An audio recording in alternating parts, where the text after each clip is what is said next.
сайн байцгаана уу? Хагасаа өдрийн мэндийг хүргэе. Та бүхэн маань сайхан амарцгааж байна уу? Сайн байна уу? Ламжо оюун гэрлээ. Сайн байна уу оюука? Сайн байна уу пүүжи? Сайн байна уу болормаа? За хагасаа өдөр болгон сүнслэг амьдрал буюу амьдралын мөн чанарын тухай цуврал үнгүй лекц хичээлүүд багш нь хийж харуулсан байгаа. За үүнийхээ дагуу өнөөдрийнхөө лайв хичээлийг эхэлцгээе. За өнөөдрийн сэдэв маань хүүхдтэйгээ хэрхэн харьцах вэ? Хүүхдийн хүмүүжил гэж юу вэ?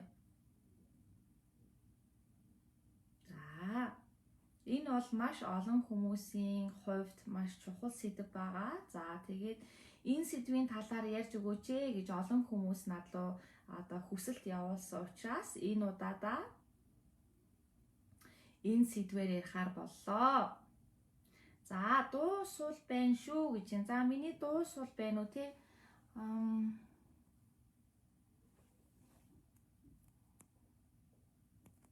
За ингээд хамгийн чанга дээр нь тавьсан байгаа шүү. Сайн байна уу цогтуя? Өнөөдөр сайхан өдөр байна гэж юм. За өдөр болгон сайхан өдөр шүү. Өдөр болгон шинэ эхлэл, өдөр болгон сайхан өдөр байгаа. За тэгээд олон хүсэлт явуулсны дагуу өнөөдөр хүүхдийн хүмүүжлийн талаар яриа хийн. За та бүхэнд маань өөр сэдвүүдээр та бүхэнд маань суралцъя гэсэн зүйлүүд байх юм бол багш руугаа хагасаа өдрийн лайваараа ийм сэдвээр ярилцаж өгөөч гэд санал хүсэлтэй энэ багшийнхаа пэйж рүү явуулаарай. За тэгээд багш нь та бүхнийхээ санал хүсэлтийн дагуу чадах чинээгээрээ өөрийнхөө мэдлэг дээр тулгуурлаж мэдээллүүдийг хүргэж явах болно. За ингээд сэдвдээ орцгоё. За хүүхдийн хүмүүжил гэж яг юу вэ? Та юу гэж бодож байна? Бид бүхэн хүүхдээ маш сайн хүмүүжүүлэх юмсан. Хүн болон хүүхдийнхаа ирээдүй, хүүхдийнхаа хүмүүжилд маш их санаа зовдөг. Түүнийхээ төлөө маш олон зүйлийг хийхэд мөн бэлэн байж байдаг. За ихэнх хүмүүс хүүхдийн хүмүүжлийн талаар ташаа ойлголттой байдаг. За хүүхдээ маш олон мэдлэг мэдээлэл өгч, маш олон мэдээлэл авснаар хүүхэд тань сайн сайхан хүмүүжлийг авч байна гэж ойлгодог. Мөн хүүхдэд шаардлага тавьснаар чи ингэх ёстой, тэгэх ёстой гэсэн шаардлага тавьснаар хүүхэд тань таны тавьсан шаардлагын дагуу суралцаж сайн хүмүүжлийг авч байна гэж боддог. Гэхдээ энэ нь ташаа ойлголт юм. Уухта хүүхэд таны амьдрал дээр сургамж болон ирж байдаг. Таны хүүхэд төрсөн цагаас хойш танд нэгүүлсэнгүй хайрыг зааж сургаж байдаг. Жижигхэн бэби байхдаа хүүхэд маш их уйлан шүн унтахгүй таны төвчээрийг бардаг. Танд тэсвэр төвчээрийг зааж өгдөг. Тоодлор буюу жижигхэн 3 настай болоод ирэхээрээ маш их сахилгахуудаж мөн л танд маш их төвчээрийг зааж сургаж өгдөг. Мөн тэдний хийж байгаа үйлдэлүүд нь өөрийн мөн сэтгэлээсээ, мөн чандараасаа байдаг учраас танд мөн нэгүүлсэнгүй хайрыг зааж сургаж өгдөг. Та жоохон хүүхдийг байж байгаагаар нь хараад хайр хүрдэг шүү дээ. Ямар ч жоохон хүүхдийг хараад хайр хүрдэг тийм үү? Учир нь гэвэл хүүхдүүд маань гэрэл. Хүүхэд хаанаас ирдэг вэ? Та тэр хүүхдийг хийцсэн юм байна гэж бодож гин үү та? Үгүй дээ. Та тэр хүүхдийн махан биеийг л хийсэн. Тэр хүүхдийн сүнсэн бие таны биеэр дамжуулан таны махан биений production буюу махан бие болсон дээр орж ирж энэ амьдралын аяллаа эхлүүлдэг. За тэгэхээр хүн нас борсныхаа дараа гэрлийн шүүлтээр ордог. Цагаан улаан гэрлийн шүүлтээр ордог. Гэрлийн шүүлтээр орон ариусж буцаж дэлхий дээр төрхөн буцаж ирдэг.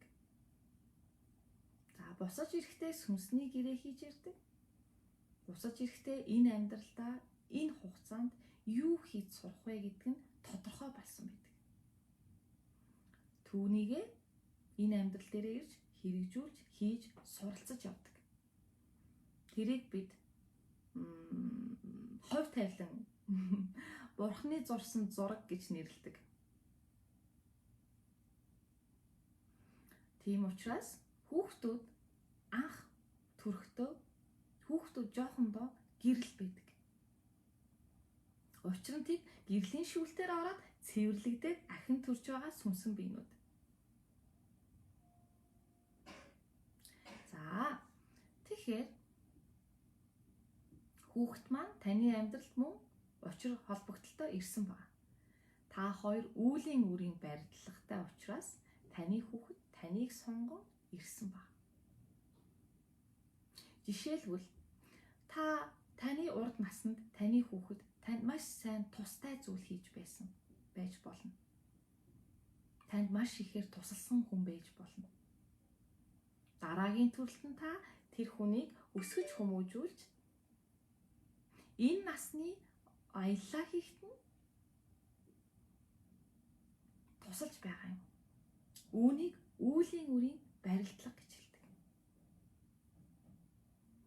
За тэгэхээр жоохон хүүхдийг юу ч мэдэхгүй амтаан гэж ерөөсөө бодож болохгүй байх юм. Хүүхэд өөрийн гэсэн сүнсний дотоод мэдлэгтэйгээ ирдэг. Хүн болгонд өөрийн гэсэн сүнсний дотоод мэдлэг мэдээлэл байдаг. Гэвч орчин цагийн эцэг эхчүүд хүүхдээ мэдлэг боловсралгүй гэж бодон худал итгэл үнэмшил болон худал мэдээлэл гаднаас авсан мэдлэг мэдээллээр тархин дүрхийг оролцдог. Ийм чимний дугууланд явуулна, тийм чимний дугууланд явуулна, ийм чим сургана, ингэж тоод нэмж сургана, ингэж сургана, ингэж сэтгэн бодох чадварыг нь дээшлүүлнэ. Маш олон мэдлэг мэдээллийг өгөхийг хүсдэг.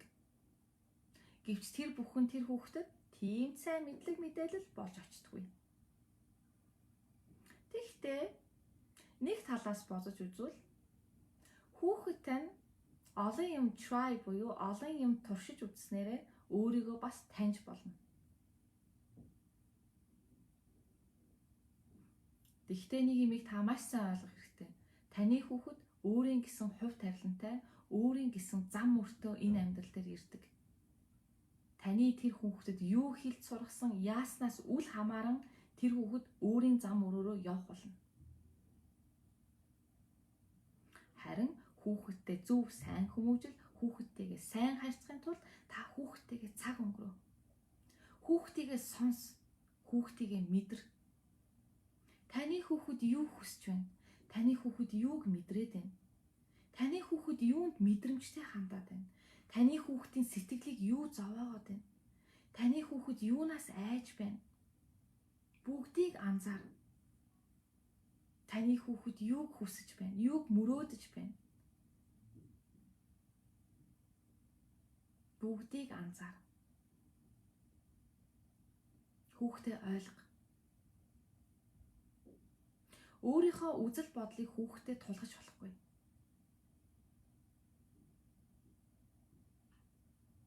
Хэрвээ та хүүхдээ ухаантай, амьдралд алдахгүй, амьдралаа авч явах чадвартай, аз жаргалтай хэн нэгэн болгоё гэж бодож байгаа бол өөрөө үлгэрл. Хэлэх биш.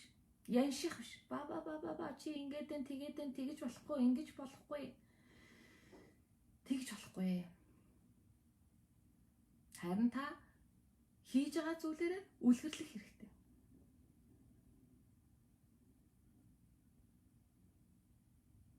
Эсвэл таны хүүхдэд зөвлөж байгаа зүйл ямар таны амьдралд хэрэгтэй байсныг ойлгох хэрэгтэй.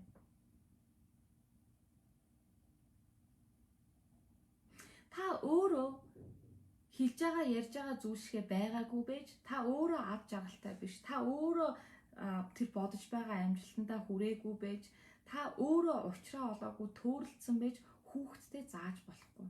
Хүүхдүүд энийг мэдж байгаа. Таныг хараад танаас илүү мэдж байгаа. Хүүхдүүд маш ухаантай. Зарим нэг том хүмүүсээс хүүхдүүд маш ухаантай. Тийм учраас та хардаг бах те зарим одоо аригчин ч юм уу эсвэл маш их төөрөлдсөн одоо аливаа юмнаас хамааралтай болцсон эцэг эхчүүдийн хүүхдүүдийг анзаардаг бах. Аав нь арх угаа явж хахад хүүхэд нь санаа зовоод аавгаа арчлаад явждаг. Аавыгаа арх угаа явж хахад битгий арх уу аав гэж хэлдэг.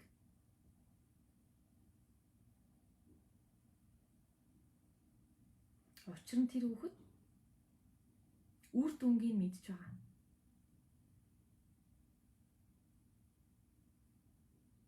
Аавыгаа аз жаргалгүй байна гэдгийг мэдэрч байгаа.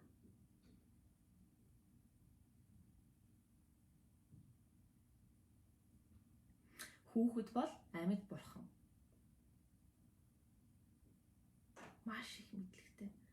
Маш их нэгүүлсэнгөө хайр хүүхэдд байдаг. Тийм учраас хүүхдээ өөрийн эгогийн бай болгож болохгүй. Ихэнх хүмүүс өөрийн хүүхдээ өөрийн эгогийн бай болгодог. Тэр нь юу гэсэн үг вэ гэхээр зэрэг өөрийн хүсэлтүүлээгүй биелүүлж чадаагүй хүсэл тачаалын үр дүнг хүүхдээсээ хайдаг. Миний хүүхэд үнтэй мундаг сургууль сурах ёстой. Миний хүүхэд алдартай тамирчин болох ёстой. Миний хүүхэд мундаг эрдэмтэн болох ёстой.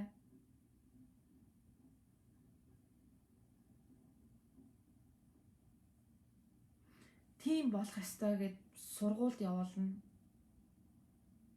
Миний хүүхэд үнэтэй сургууль сурдаг гэдгээрээ бахархах гэж хүүхдээ үнэтэй сургуульд явуулна. Таны яг ясгэн дээр таны хүүхэд жилийн $28,000 төлбөртэй сургуульд явна уу? Улсын үнэгүй сургуульд явна уу? Таны хүүхдэд ямар ч ялгаагүй. Сурж байгаа чанарын ялгаанд ямар ч ялгаагүй.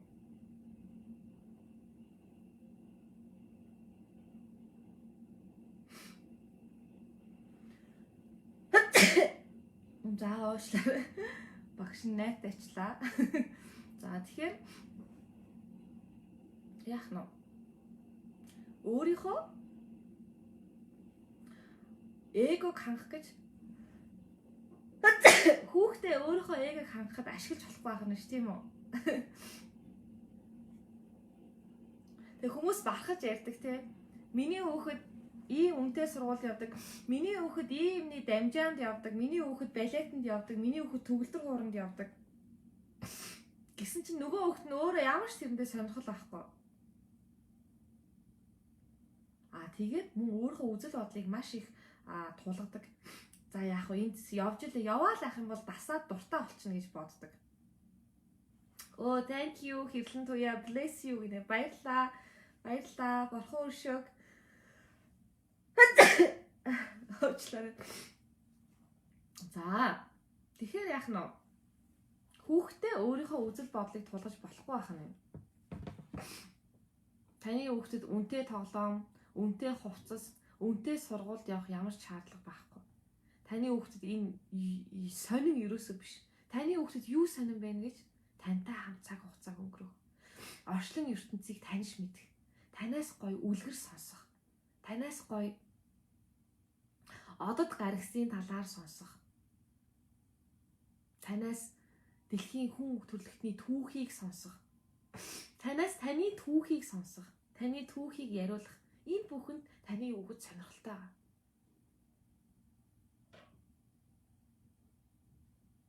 Хаанаас хүүхэд маш сониуцсүүдээ те хаанаас бид нар төрсөн бол яагаад би энд ирсэн бол энэ бүхэн хүүхдэд сонин. Түүнээс тэр хүүхдэд би ямар iPad хэрэглэж гин, би ямар сургуульд сурж гин, би юу өмсөж гин тэр хүүхдэд ерөөсөө сонин биш. Энийг та маш сайн ойлгох хэрэгтэй.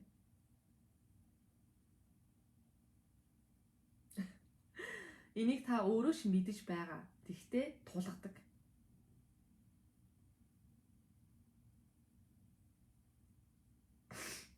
Харин тэр хүүхдийн хүсэл эрмэлзлийн өдөөх зүйл хий.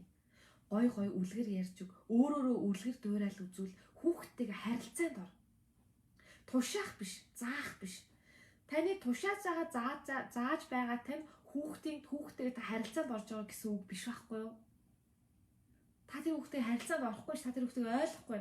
Та өөрийнхөө үзэл бодлыг тэр хүүхдэд тулгаад байгаа байхгүй юу? Тэгэхээр яах нь вэ? Харилцаанд орно гэдэг нь тэр хүүхдийг сонсох, ойлгох гэсэн үг. Мөн тэр хүүхдийн хүсэж байгаа, эрмэлзэж байгаа зүйлүүдийг нь дэмжих. Тэр хүүхэд юу санах чинь бүгдийг дэмж. Түүнээс биш наадхаараа сураад хэрэггүй. Наад чинь мөнгө олохгүй мэрэгжил шүү.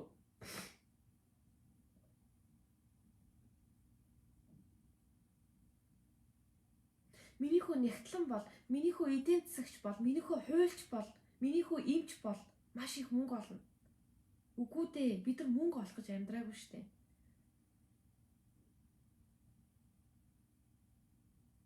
Тэр хүүхдэд тэр ерөөсөө сонирн биш. Тэр хүүхдэд амьдрах урам зориг, пашн, хүсэл, эрмэлзэл хэрэгтэй. Тэр хүсэл, эрмэлзэл, бүтээлч чадварыг та асаач өгөх хэрэгтэй. Түүнийг асаахын тулд түүнийг сонсож оролдыг үзье гэсэн бүх юмыг дэмжих хэрэгтэй.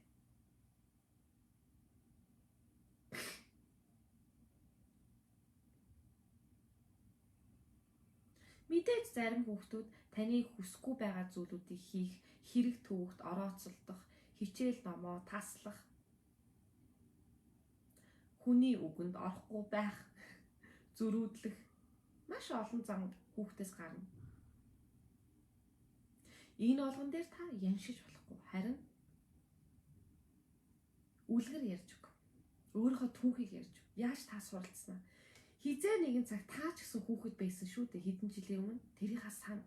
Та хүүхэд байхад таны эцэг их танд яаж хандаж байхад танд гоё байсан. Эсвэл яаж хандаж байхад танд онцгүй байсан. Бүгдийг сана. Хүүхэд байсан үеэ сана. Юу хүсэж ирмэлцдэг байсан үеэ сана. Учир нь та өөрийгөө мартцсан байгаа байхгүй юу?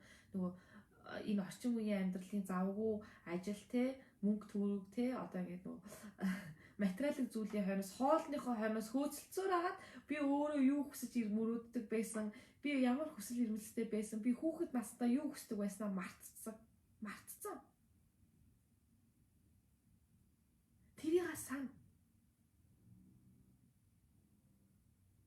Тэгээд хүүхдээ яг өөршгөө хүлдүү болгохгүй зүтгээд идэг.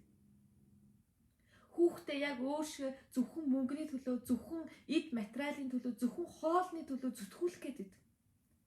Энэ бол сайн хүмүүжил биш. Харин та тэр хүүхдийг хорлож байна гэсэн үг.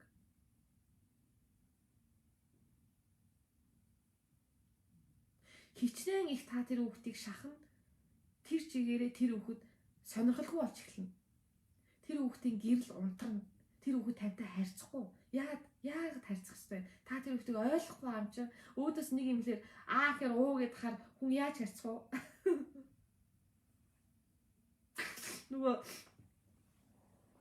Нөгөө сэтгцэн имлэг дээр нөгөө нэг таныг сэтгцэн эмчтэй гэж үзээд байгаа гэж хараад байгаа хүн лүү та өөрийгөө нээж ярих уу? Нөгөө сэтгэл зүйчнэр хэлдэг ч өөрийгөө нээгээд яар. Тэгмүүд би яагаад наваа мэдрэл муутай гэж үзэж байгаа хүнд өөрийгөө нээж ярих хэвээр гэдэг шиг хүүхдүүд ч гэсэн тэгж бодож байгаа. Ээж өөр наваа ойлгохгүй хад би яагаад өөрийгөө нээж ярих хэвээр ингээд дотгошоо орчдөг. Тэгснээр жинхэнэ асуудал үүснэ. Тэр хүүхэд дотгошоогоо орно. Тэр хүүхэд таны үгийг үл тоомсолдог болно. Тэр хүүхэд дотроо зөрчилтэй болно. Дотроо зөрчилдснөөсөө болж буруу зүйлүүд, буруу хүүхдүүдтэй, буруу зүйлүүдтэй орооцолтно. Тэр хүүхэд түшиг тулгуургүй болно. Тэр хүүхэд түшиг тулгуураа өөр газраас хайж эхэлнэ. Тэгэхээр яах нь вэ? Хүүхдийнхаа түшиг тулгуур нь үнэн ч найз нь байна. хүүхдтэй бүү одоо ахах. Нөгөө Монголын зүс зүг гэдэг ахан дүүгээ сонсох хэрэгтэй. Хөгшин хүнийг сонсох хэрэгтэй. Үгүй дээ. Хэрвээ та сайн мэдлэг мэдээлэлтэй нэгүүлсэнгүй хайрыг суралцсан, та аз жаргалтай сэтгэлийн амар амгалан олсон бол мэдээж хүүхдтэй таныг сонсно. Яагаад гэвэл тэр хүүхэд танаас гэрлийг харж байгаа учраас. Яагаад гэвэл та тэр зүйлийг амьдрал дээр хэрэгжүүлж чадсан учраас хүүхдтэй таныг шүтэн биширнэ. Та тэр зүйлээ өөрөө амьдралдаа хэрэгжүүлж чадаагүй гэж өөрийнхөө хэрэгжүүлж чадаагүй юмыг хүүхдээсээ нэхэж болохгүй. Таны хүүхэд таны хийж чадаагүй зүйлүүдийг хийх ёстой биш. Монголчууд нэг тэгж ярьдаг шүү дээ. Чи бол миний үргэлжлэл. Миний хүү миний одоо хийж чадаагүй юмыг үргэлжлүүлээд миний үүлийг үргэлжлүүлээд явна. Үгүй дээ. Хүн болгон өөрийн гэсэн үйлдэлтэй, хувь тавилантай байдаг. Эсвэл миний хүүхэд миний бизнесийг авч явах хэрэгтэй. Би энэ бизнесийг төлөө насаараа ажиллаж би хүүхдийнхаа төлөө үлдээх гэж ажилласан гэж хүмүүс ярьдаг. Гэвч зарим хүмүүс та анзаарч байгаа маш олон үеийн тохиолдог. Бизнесийг авч явдаггүй хүүхдүүд нь. Ихэнх тийм хүүхдүүд буруу замаар ордог. Учир нь тэр хүүхдийг эцэг ихэн сонсоогүй. Өөрийнхөө ажил амьдралыг тэр хүүхдэд тулгасан. Өөрийнхөө баахан өрөнд орсон бизнесийг, өөрийнхөө баахан өрөнд орсон хариуцлагыг тэр хүүхдэд үлдээхийг хичээдэг. Тэрийг хүүхдэд мэдж байгаа штэ.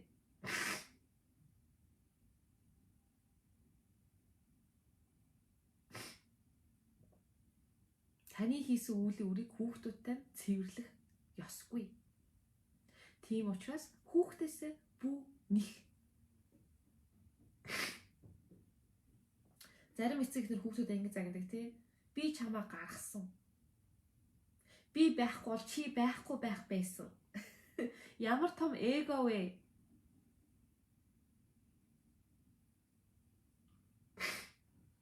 Та тэр хүүхдийг гаргасан гэж бодоод байгаа юм уу? Та тэр хүүхдийг гаргаснараа тэр хүүхд танд өртөө юу одоо? Тийм биш шүү дээ. Чөлөөтэй байгаагаар нь байлга, хүснээр нь амьдруул.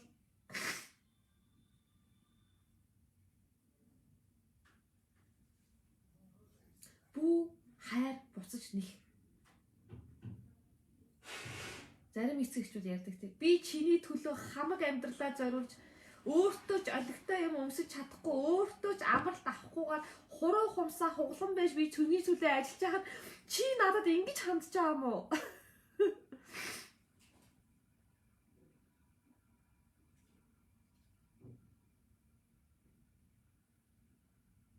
Энэ бол шунал, хүсэл, тачаал, эго. Та хүүхдээсээ маш их зүйлийг хүсэж байна. Бүү хүс. Хинээс юу ч бүү хүс. Зөвхөн өөрөөсөө л хайр хар. Учир нь та өөртөө л хайр өгч чадна.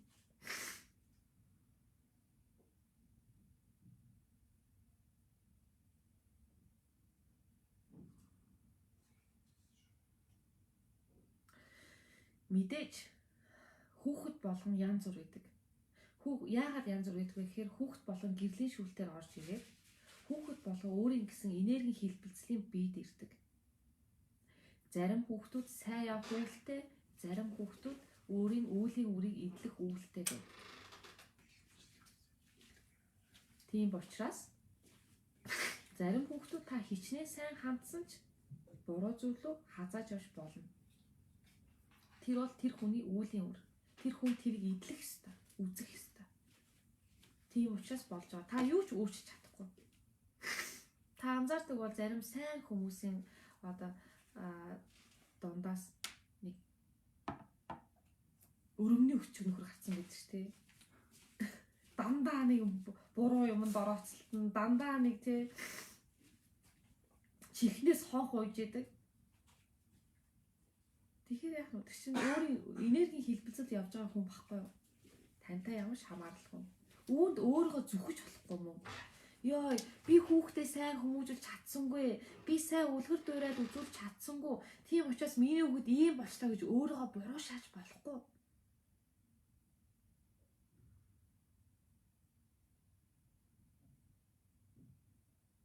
Учир нь тэр хүүхэд өөрийн үүлийн үрээр явж байгаа. Та яаж тэр хүүхдийн замыг өөрчлөх гэсэн өөрчилж чадахгүй. Бурхны зурсан зам.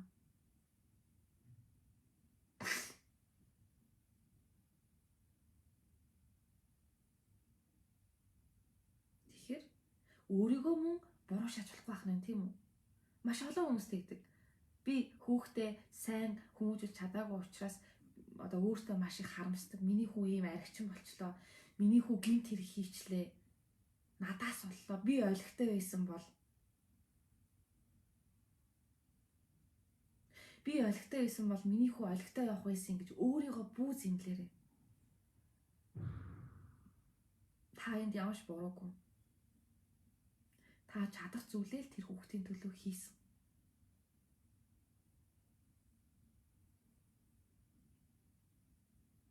Харин тэр хүүхдийн үүлийн үр нь тийм байгаа бол тийм л байна. Өөрөө тэрүүгээр явж суралцсан. Тийм учраас өөрийгөө буруу шааж болохгүй.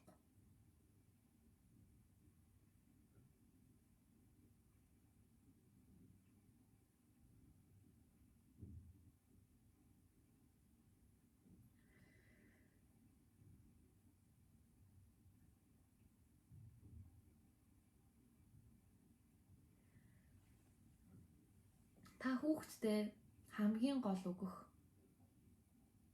том боловсрал бол нэгүсэнгүй хайр.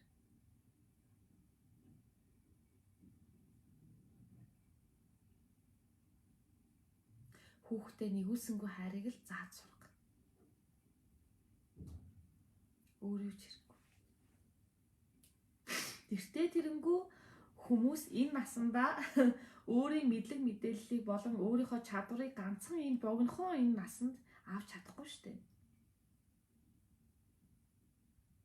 Суралцах гэж боловсрал гэж яг юу гэсэн үг вэ гэхээр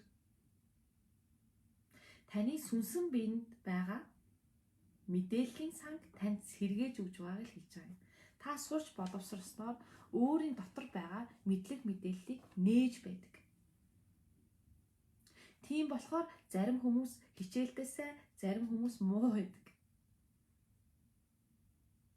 Яагаад гэвэл зарим мэдлэг мэдээлэл тэр хүний сүнсэн биед байгаа, зарим нь байхгүй байгаа. Тэр хүний сүнсэн биений одоо хөгжлөөс шалтгаалаад. За үүнийг бас төрөлхийн авьяас гэж хүмүүс хэлдэг. Төрөлхийн авьяас гэдэг нь тэр хүний сүнсэн биений мэдээллийн сангаас гарч ирж байгаа мэдлэгийг хэлж байгаа юм.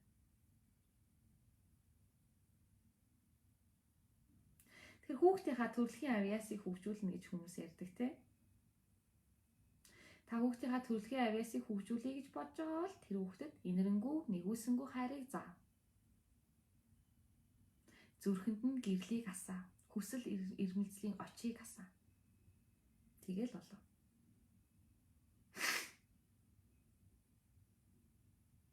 Мөн хүүхдтэйгээ байхдаа та аз жаргалтай, баяр баясгалтай байна. Хүүхдтэй хамт байна гэдэг чинь тэр чигээрээ аз жаргал шүү дээ. Яагаад гэвэл та орчлонтой харьцаж байна. Бүх момента, бүх цаг хугацаа, хүүхдтэй өнгөрөх цаг хугацаагаар мэдэр талрах. Хүүхдтэй ч гэсэн тэгнэ.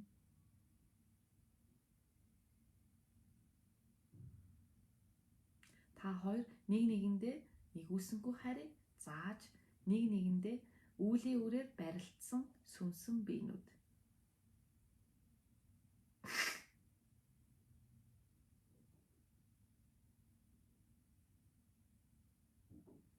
За тийм байгаа шүү.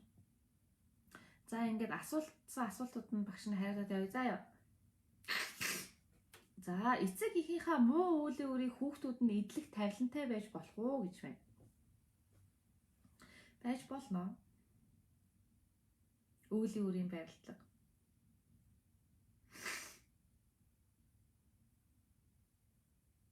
Байж болно шүү.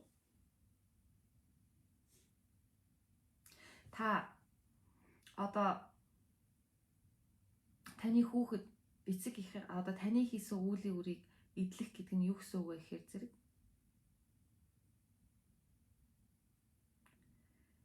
тантай хамт эдлэнэ гэсэн үг. Тэгэхээр та ганцаараа одоо хүүхдээ үүлийн өрөө өгөөд алга болчих юм биш. Та нар бүгд адилхан нэг энергийн хэлбэлцэлд бүгд адилхан нэг үүлийн үртэй учир нэг тогоонд хамт эдлэнэ гэсэн үг шүү заа юу. За. Хүүхэд хүндлэх хүнээ хүндэлдэг штэ гэж мэдээж учир нь хүүхэд маш ухаантай. Хүүхэд энергийн түвшинг маш сайн мэдэрдэг. Хүүхэд нь өөрөө гэрэл ариун цэвэрлэгдээд ирсэн байхгүй жоохон бахта. Том болоод ирэхээрээ хүүхэд эго суралцаж эхэлдэг. Нөгөө нийгмээсээ эго суралцаж эхэлдэг. Эцэг эхээсээ эго суралцаж эхэлдэг. Тэгээд хүүхэд өөрийнхөө жинхэнэ мөн чанарыг мартаж орхидог. Жоохондоо хүүхдүүд мэдчихэдэг. Жоохондоо хүүхдүүд хаанаас ирснээс мэддэг. Тийм учраас нөгөө хэлдэг чинь 3 настай хүүхдээс асуулт асуух юм бол маш сайн хариулдаг гэд хүүхдүүд чинь тэр чигээрээ зүнж байхгүй юу?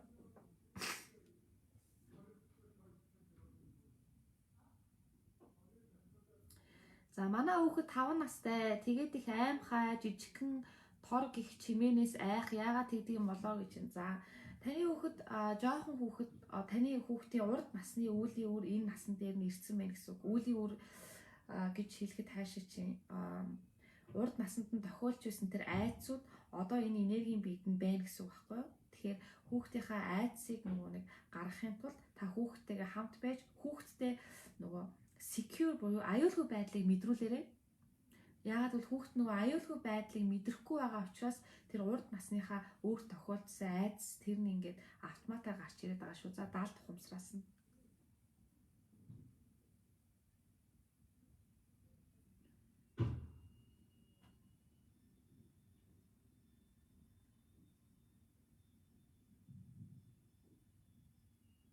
Өөрийгөө илэрхийлж байгаа нь бусдыг хүндлэхгүй байна гэсэн үг биш шүү дээ. Тэр үнэн шүү.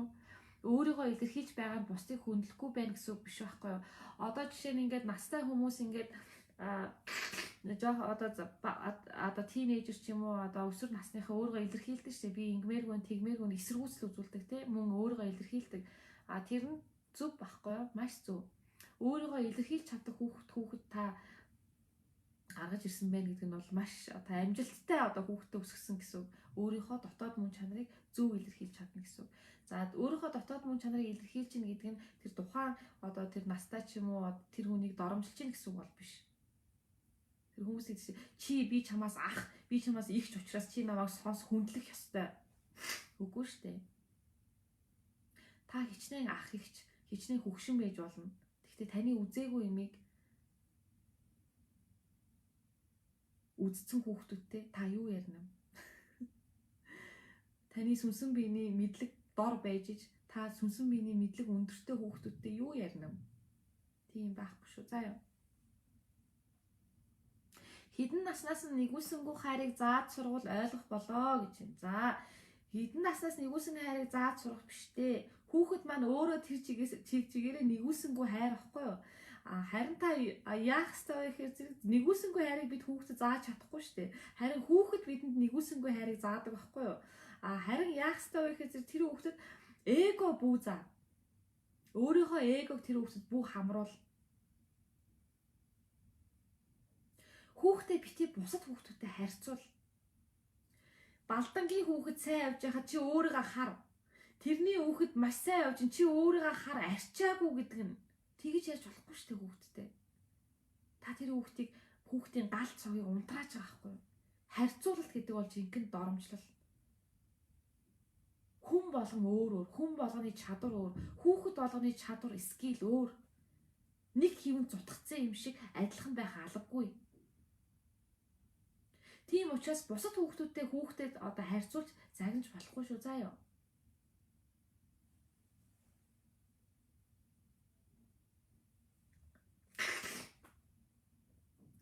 6 настай хүүхэд өөдөөс хэрэлдээд байгаа юм яах ёстой вэ гэнэ. За, тэрөө таны 6 6 настай хүүхд яаж хэрэлддэг юм бол хөөрхөн юм тий. Танд хөөрхөн санагдахгүй байна. Энэ бол хэрүүл биш шүү дээ. Магадгүй тэр хүүхэд өөрийгөө л илэрхийлж байгаа. Та сонсохгүй байгаа учраас тэр хүүхэд ууртаа хэлж байгаа гэсэн үг. Тэр хүүхдээ сайн ойлгох ёстой. Хүүхдээ сайн ойлго. Таны хүүхэд юу хэлэх гээд байна танд тий? Энэ хүүхэд яагаад ингэж байна тий? Тэгээд дээрээс нь хүүхдээ нэгүсэнгүй хайрыг харуул. Хүүхдийнхаа өмнө ерөөсөө хэрэлдэж уралдаж болохгүй. Гэр орны хэрүүл уруул хүүхдийн хүмүүжилд маш их нөлөөлдөг. Эцэг их нь хоорондоо хэрэлдэж зодтолдох, ах их ч нь хоорондоо хэрэлдэж зодтолдох, эсвэл бол гэр бүл дотор гэр оронд нь маш их муу энерги хил ам хэрүүл маргаан байх маш муу. Бусад хүмүүсийг муулах, хүүхдийнхээ хажууд бусад хүмүүсийг муулж болохгүй, бусад хүмүүсийг харьцуулж болохгүй. Энэ болгоныг тань хүүхэд хараад суралцж идэг гэсэн. Таны хэлсэн яньсан үгнээс хүүхэд нэг үгч хүлээж авахгүй. Нэг чихээрээ гаргаад нөгөө чихээрээ гаргана. Аваад нөгөө чихээрээ гаргана. Харин таны хийж байгаа үйлдэл болгоноос хүүхдтэй суралцж байгаа.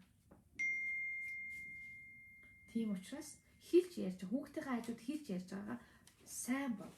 Тэр хүүхэд яа тантай хэрэлдээд байна. Магадгүй та тэр хүүхдийн өмнө бусдаа хэрэлдсэн байж болно. Үлгэрлэл.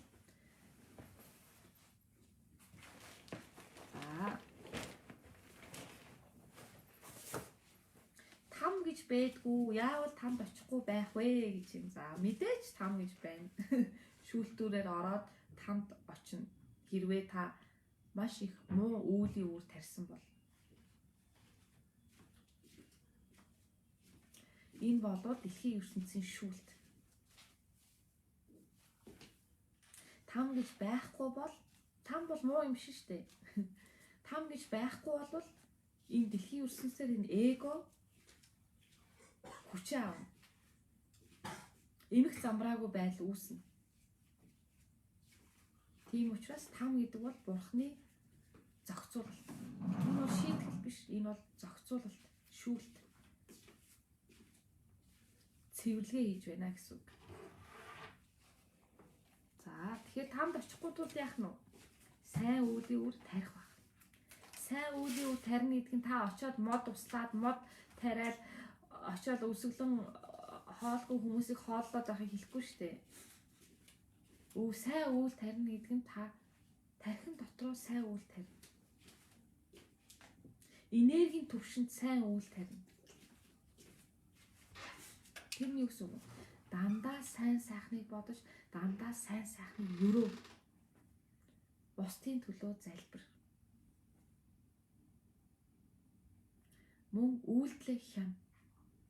Хийж ярьж байгаа үйлдэлээ маш сайн хяна. Өөрөөрөө үлгэрлэл. Өөрийнхөө гэрэлтүүл. Өөрийнхөө мөн чанараар амьдр. Өөрийгөө хайрл. За.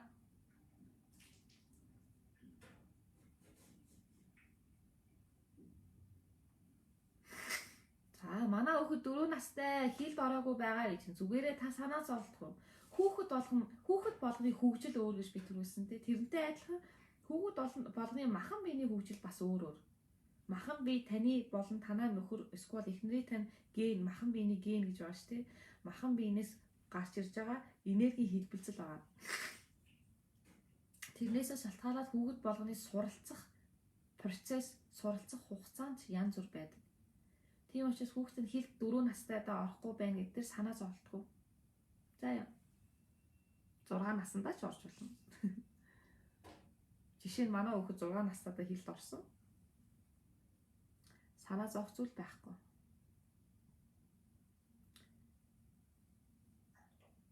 Бясалгал хийхдээ хүүхдтэйгээ хамт хийж болох уу гэнэ мэдээж.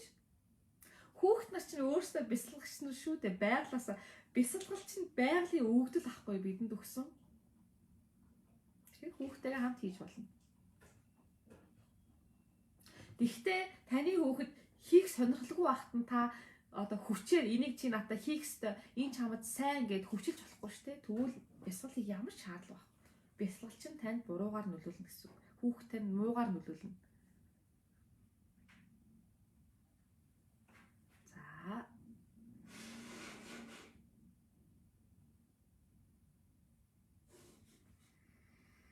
Хүүхэд маань гаднаас хүн орж ирэхээр шал өөр болоод л Тэггүүтээ яг хэлбэл зөрөөд байдаг юунаас болж байгаа бол гинэ. Учир нь гаднаас хүн орж ирэхэд танаа өхөд өөрийнхөө байж чадхаа мэдэрч байгаа юм. Ягаад гэвэл та нөгөө нэг байн хүүхдэд барьдаг учраас гаднаас хүн ороход та хүний хажууд хүүхдэд загинж чадахгүй шүү дээ. Хүүхдэд ч амар ухаантай байхгүй юу? Та хүний хажууд хүүхдэд загинж чадахгүй, зэвэлж чадахгүй хүүхдэд мэдж байгаа байхгүй юу? Тийм учраас тэр хүүхэд дэггүүч шүү дээ. Өөрийнхоороо байна шүү дээ. Ухаантай ааз дээ, сэргэлэн ааз дээ. Тэ? Мэдээд байгаа байхгүй юу? Ээж намайг одоо энэ хүний хажууд яаж чадахгүй гэдгийг мэдж байгаа байхгүй юу? Тэгэхээр та тэр хүүхдийг чөлөөтэй байлгах. Тэгэхээр тэр хүүхдийн танд итгэл алдагдсан байна гэсэн үг. Таны хажууд чөлөөтэй байж чадахгүй байх хүүхдээ. Хэрвээ тийм үйлдэл гаргаж байгаа бол. Тэгэхээр хүүхдээсээ ойлгох хэрэгтэй шүү заа ёо. Юу гэдэг вүлээ сайн хүний үйлдэл нүднээс дал сайнараа л байдаг гэдэг тийм үү? За хүний нүдэндээ жүжиг их хүмүүс идэх байхгүй юу? Хүний нүдэндээ жүжиглдэг маск зүтсэн. Яг өөрийнхөө мөн чанараар бэд тэр хүүхдүүд мэддэг байхгүй юу? За.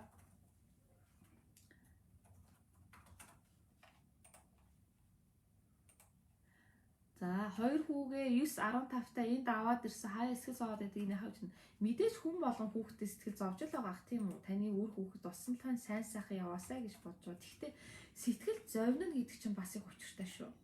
За та хүүхдээ сэтгэл зовнохоор байн муу юм дуудаж болохгүй. Одоо нөгөө их эцэг эхчүүд гэдэг байхгүй хүүхдээ санаа зовхороо дандаа нөгөө юу муу тохиолдол гэдгийг боддог. Яана миний хүүхэд ингээ аваад очих. Яана миний хүүхэд тийж явж байгаад яванд орчих уу дээ. Яана миний хүүхэд ингээ юм идэхгүйгээсээ олж хүн толгтуулчих уу дээ гэдэг ингээд дандаа муу юм та дуудаад байдаг. Их хүн гэдэг чинь хүүхэдтэй бурхан штэ. Их ээж. Та хүүхэдтэй өрөөвөл таны хүүхэд өрөөвдөн. Та хүүхдээ хараавал таны хүүхэд хараагдана. Тэгэхээр таны юм яагаад тэгчүүдээ ингэчүүдээ гэдэг байгаа чинь та хүүхдээ хараагаад байгаа байхгүй юу? Тэгэхээр тэгж санаа зовж болохгүй. Ойлгосноо. За.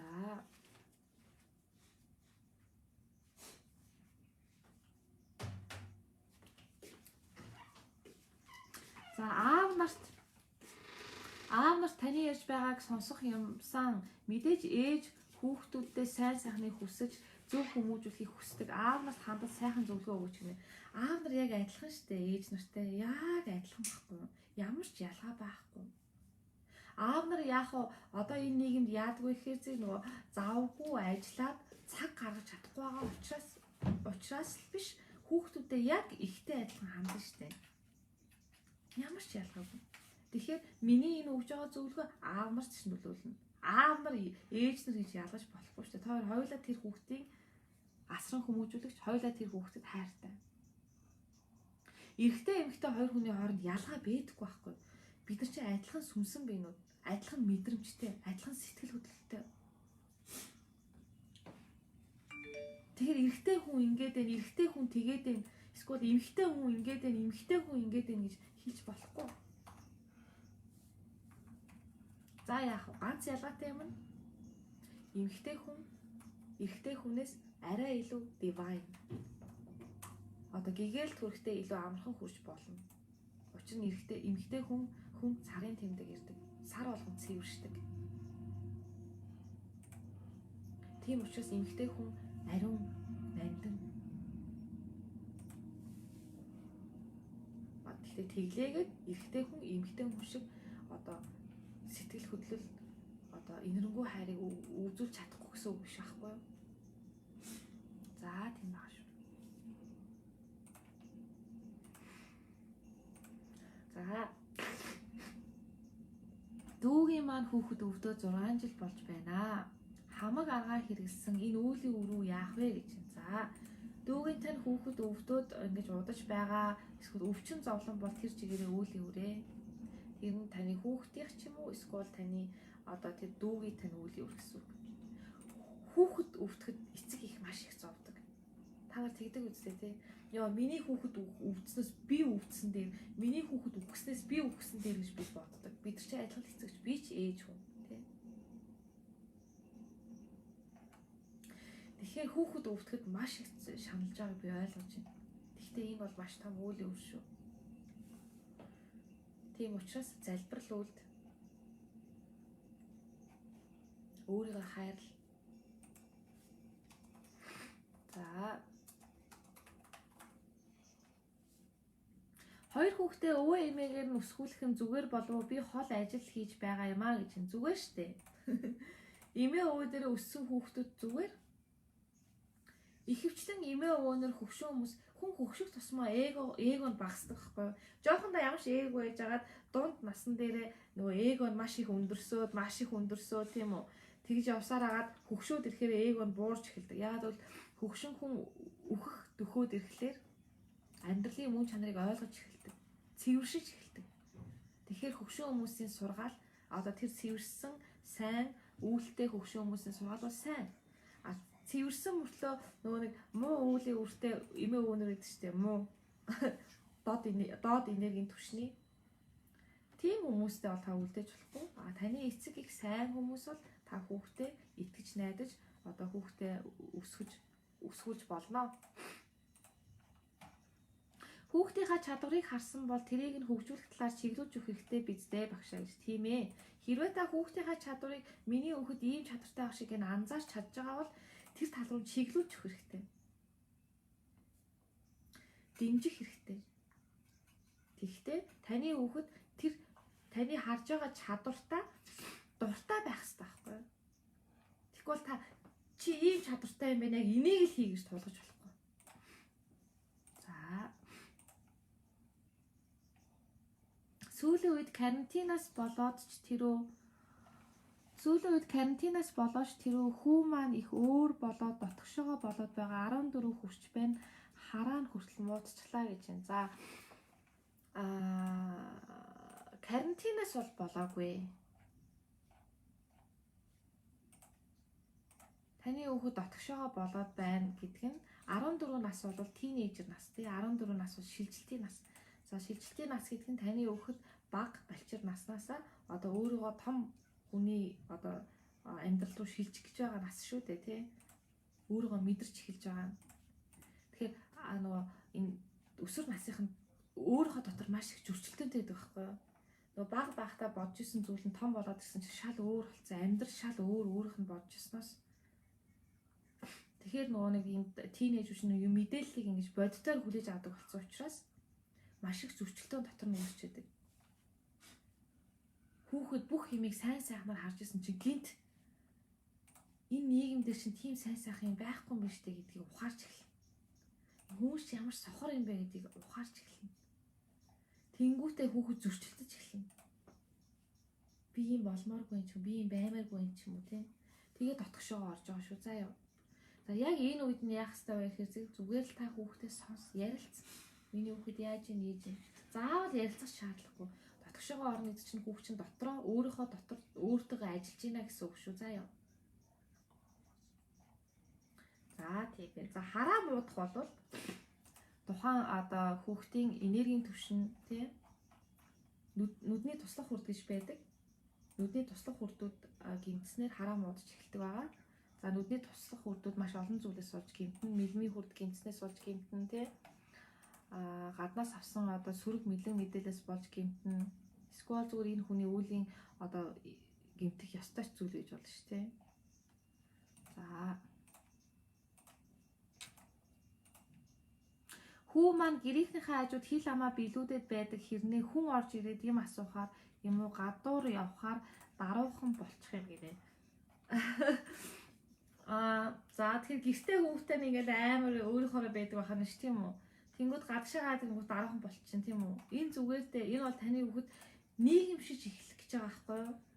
Одоо нийгэмшин гэдэг нь бусдад харилцаанд орж эхэлнэ гэсэн. Тэгэхээр таны хүүхэд жоохон байгаа учраас одоо хэрхэн одоо бусдад харьцах уу, хэрхэн өөрийнхоороо байх уу гэдэг тэрийг одоо сурч эхлэнэ гэсэн.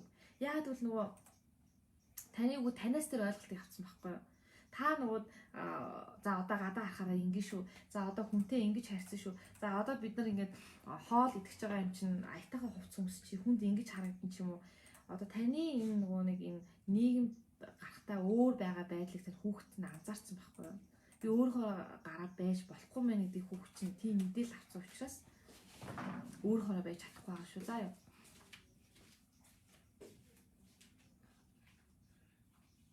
Хүүхдээсээ их юм сурч байна даа гэж тийм ээ. Бид хүүхдээсээ маш их юм сурдаг. Багш нь ч гэсэн хүүхдээсээ маш их юм сурдаг.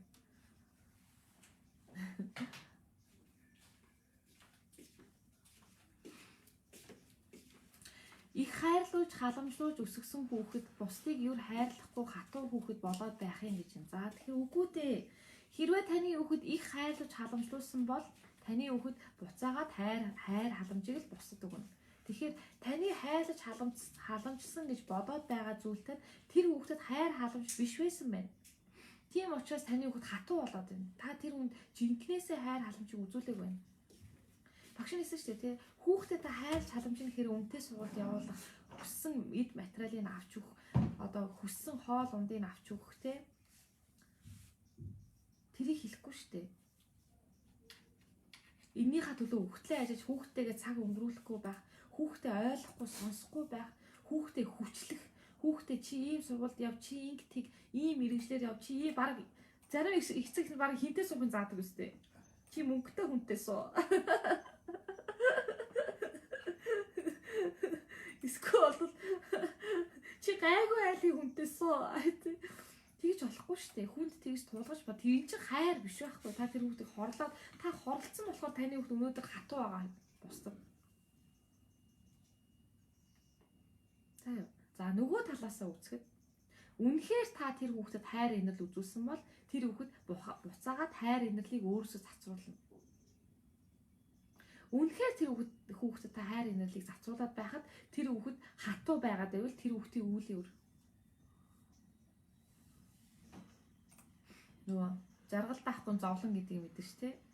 Жаргал даахгүй зовлон хэн тохиолдох вэ? Үүлийн үртэй хүмүүс тохиолдог байхгүй. Хажууд байгаа жаргалаа мэдэрч чадахгүй зовлонлоо тэмүүлдэг хүмүүс. За. Залхуу дүүгээ яаж залхуугаас нь гарах вэ гэж зүгээр дээ. Танад үчин хүн юм болгоно нэгээрээ бэдэх байхгүй юу? Магадгүй энэ хүч заавал юм хийх шаардлагагүй гэж болно шүү дээ. Магадгүй энэ хүч таны дүү өөрөө дотоод биетэйгээ ажиллаж болно шүү дээ. Заавал тэр хүнийг юм хийлгэж яах гэдэг байгаа. Байгаар л байлгал та. Заавал юм хийлгэнэ гээл те мотивац өгөл чи энийг хий гээл те.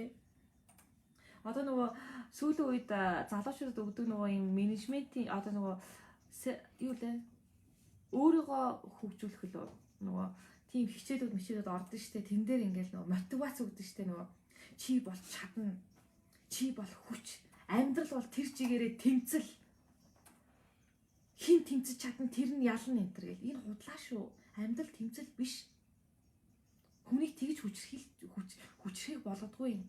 Хүний нэгүүлсэнгүй хайраар хүчрэг болгодог. Хүлцэнгүй байдал хамгийн хүчтэй. Хүнийг араатч болгож болохгүй. Өө эн чинь магадгүй зарим үсэж байна. Өө багшаа эн чинь амьдралын зам штэ араатч хүчтэй хүчгүйгээр барьж иддэг. Үгүй штэ. Бид нар загас биш. Бид нар араатай амтан биш. Хайрын хүч бол бүхнээс хүчтэй. Танд хайр байвал та бүхнийг ялан дийл. Хүлцэнгүй, нэгүүлсэнгүй. Даруй төлөв.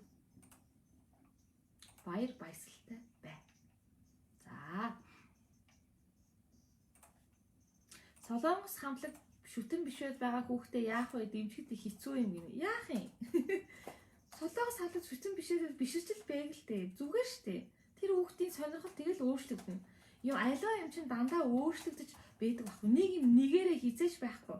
Өнөөдөр залхуурж байгаа хүн хэдэн сарын дараа ч юм уу эсвэл гялалцаад явж байгааг та харна. Өнөөдөр солонгос хамтлаг шүтэн биширч байгаа бол том болоод өөр зүйл хийж ааш таарна. Энэ чинь амар өөрчлөгдөв байхгүй юу? Би ч гэсэн жоохон бахта солонгос хамтлаг шүтдэг байсан нөгөө HOT юу лээ юм сонжоон ч лөө те хамтлагуудыг би амар сонсдог байсан. Ялангуяа HOT надад маш их таалагддаг. Би шүтдэг байсан. Би тэрийг шүтснээр муу надад болоогүй. Зүгээр л тэр хүүхдээ байлгаад нь байлга. Та тэрэндээ нөгөө нэг Бурхныхаа ажлыг хийж л байгаа. Төрийн өмнөөс огтон боож өгөх хичээл хүүхдийнхаа тэр хамтлаг шүтдэг дээр санаа зовж өөрийгөө зовоож өөрийнхөө энергийн түвшинд доошлуулах шаардлага байхгүй шүү. Заа юу. Хэдэн нас хүрч урд насны үүлийн үр дуустдаг болоо гэж. За энэ бол насан дээр хязгаарлагддаг юм биш ээ. Магадгүй та энэ насандаа ч дуусгах чадахгүй байж болно. Энэ таны үүлийн үрийн хэмжээнээс шалтгаалдаг. Та хэр их үүлийн үртэй хүн бэ? За үүлийн үрүүд энэ ганцхан муу зүйлийг хэлээгүй шүү дээ. Үүлийн үр гэсэн сайн муу үүлийн үр байгаа. Сайн үүлийн үр вэ? Муу үүлийн үр вэ? Тэгэхээр таны муу үүлийн үр, сайн үүлийн үр энэ насандаа ч дуусахгүй гэж болно. Дараа насандаа ч дуусахгүй. Хит хитэн энэ ийм хүний төрлийг олж иж та дуусч болно. Энэ таны өөрийн үүлийн үр, таны өөрийн энергийн хэлбэлцэл, таны өөрийн байж байгаа байдлаас шалтгаалдаг шүү. Заа юу.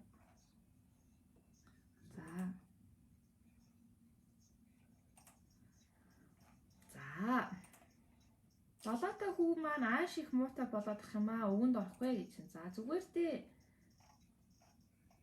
Та маадуудыг ааш гэж хараад иж болно шүү бас. Заавал нэг юм та өөрийнхөө ихэнх эцэг эхчүүд ер нь ихэнх хүмүүс тэгдэг байхгүй нөө өөрийнхөө бодж байгаа бодлоороо бусдыг дүгндэг. Энэ угаасаа биднэрт тийм байхгүй. Биднүүсийн дотоод сэтгэлийн тол гадаад тол байхгүй. Биднүүсийн нүд одоо энэ харж байгаа бид нар гадаад байдлыг харж байгаа гэдэг амтлангуусаа бидрийг дотроо хараад байгаа байхгүй. Дотроосоо хараад байгаа байхгүй. Тэгэхээр та өөрийнхөө итгэл үнэмшлэр те энэ хүүхэд ингээ уурлаад байна гэж бодоод иж магадгүй. Муухай ааштай болоод ич юм. Энэ магадгүй тэр хүүхдийн зүгээр өөрийгөө илэрхийлж байгаа байдал гэж болно шүү. За юм. Тэгэхээр альва зүйлийг нөгөө боксноосоо гарцдаг гэдэг чинь нэг хайрцаг дотор битий бай. Альва зүйлийг олон талаас нь харж байна. Бүх зүйл хоёр талтай гэдгийг ойлгох хэрэгтэй. Хүүхэд маш чанга ярьж байна. Why not? Яагаад чанга ярьж болохгүй гэж? Чанга ярьдаг. Одоо хоолойны throat chakra, хоолойны хүрдэн сайн хөгжсөн хүүхдийн яагаад үгүй гэж? Чанга ярьсараа муу юм гэж байхгүй шүү дээ. Чанга ярьдаг хүүхдүүд харин илтгэх чадвар сайтай байдаг. За. Тэр яг нь шүүмжлээд байхгүй ингээд бид нар хүүхдэд шүүмжлээд байна тийм. Манай хүүхэд ингээд байна, тэгээд байна гэд өөрийнхөө итгэл үнэмшлэр та хүүхдэд шүүмжлээд байна. Хүүхдээ байгаар нь хүлээн ав. Дуртай хаамтлагын сонсох, чанга яриул, дуулуул, уурлуул байгаар л байлга. Бүү шүүмжил хүүхдээ. Бүү шүү. Энэ бол эго. За. Хүүхдээ уурандаа цогчоод дараа нь харамсах юм өөрөө хэрхэн барьж сурах гэж байна. За. Мэдээж та эготой байх нөхцөлд таны бүр ингээд уурандаа баригдсан нөхцөл та одоо зохих мохих янз бүрийн үйлдэлүүд хийж болно. Хүн угаасаа уурнасаа болж мунхагасаа болж гэмт хэрэг хүртэл хийдэг шүү дээ. Үйлдэл хийдэг тий. Тэгэхээр за хүүхдээ та одоо цохихгүй одоо уураа барьж сурахын тулд бүх зүйлийг хүлээн зөвшөөр. Хүүхдтэйгээ хийж байгаа зүйлийг хүлээн зөвшөөр. Та тэр хүүхдийг эсэргүүцэж байгаа болохоор та тэр хүүхдэд уурлаж зогсож байгаа байхгүй юу? Эсэргүүцгээ бол зүгээр л хүлээн зөвшөөр. Тэгээ сэтгэл хөдлөлтөө бүү авт. Уур уцаар хүсэл тачаал хит баяр цэнгэлт бүү авт. Хит баяр цэнгэлж гэсэн хүнд хор болдог байхгүй юу? За. Одоо 50-аад настай аав ээж нар хүүхдээ өвгөнд чинь орохгүй бол алгадаа дууга болго зод гэд би хүүхдээ гар хөрмээргүй байна. Хүрхэхгүй гэд уурлахаар намайг буруутгаад миний сэтгэлд маш муухай мэдрэмж төрөөд аав ээжигээ үзий ядаач байх шиг өөрийнхөөрөө байлгах гээд бүр бухимдаад уурлаад загнаад байдаг эцэг эхээсээ холхон баймаар байхад боломж нь болдгоо бол би яг яах ёстой вэ гэж. За яг зөв. Наа чинь нэг тод жишээ байгааз орчин цагийн эцэг эхчүүдийн бусармаг үүдлийн нэг тод жишээ байхгүй юу? Магадгүй таны эцэг эхнүүд сайн хүмүүс байгаа тахалтаа өөрсдөө тэгж бодож байгаа. Өөрсдөө зөв гэж бодож байгаа тий. Хатуу гарын алга шанаа амсуул. Үнэхээр таны хүүхэд үнэхээр буруу зүйл хийж үнэхээр болохгүй зүйл хийх юм бол ухамсарын шанаа үзүүлж болно. Үгсэн дээр нь алгаддаг тийм. Бүх юм шүүлтүртэй шүү дээ. Тамч гэж байдаг шүү дээ тийм. Тэгтээ учирцгүй жоохон юм хийнгүүтэл дуурлаад уцаашаал алгадаад зодоод ах юм бол тэр хүүхэд хүчирхийлэгч болж өснө. Хүмүүс тэгдэг тийм. Миний хүүхэд яагаад ийм болчих? Миний хүүхэд амиа орлох ёстой хүн биш. Миний хүүхэд хүн алах ёстой хүн биш. Миний хүү хүнтэй зодтолдох ёстой хүн биш. Миний хүү тийм хүү биш гэж эцэг эхнэр нь ярьдаг. Гэвч та хүүхдээ өөрөө тийм болгоцсон байдаг. Баг багт нь сонсохгүй зодож өгч. Эсвэл хоорондоо зодтолдож өмнө нь хоорондоо хэрэлдэж уралдаж тэр хүүхдэд та тийм зүйлийг үүсгэсэн.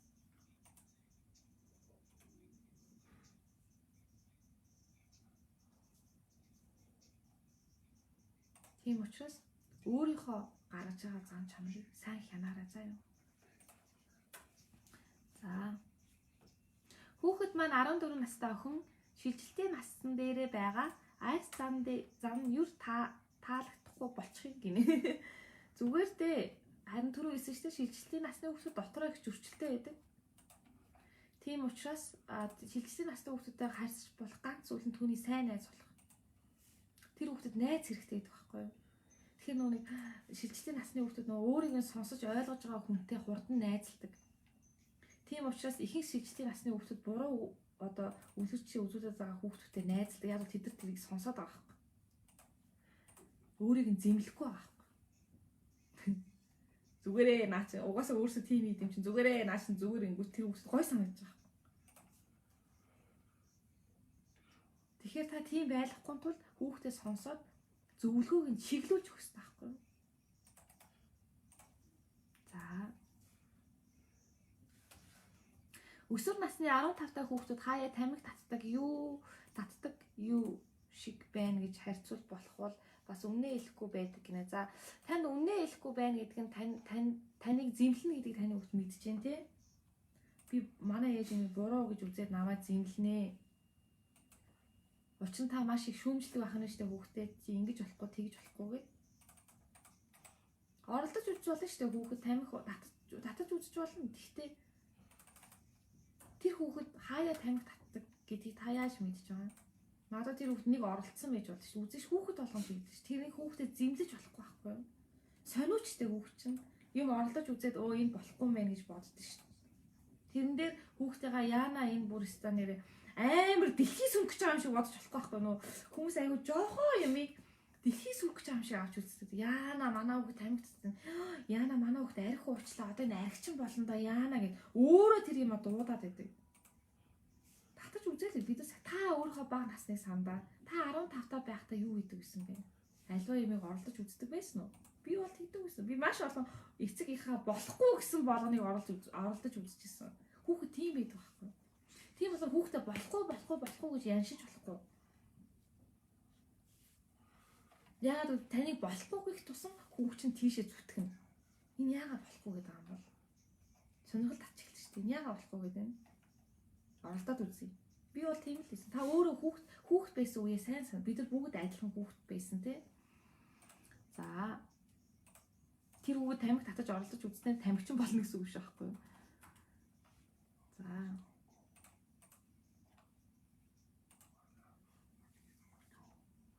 Саяхан хүү маань муухай зүйл зүүдэлсэн гэж битсэн. Зүгээр дээ миний хөө дайжгүй ээж нь мэдэж байгаа гэсэн. Ийм үед яах вэ? Юу хэлэх вэ гэнэ үү?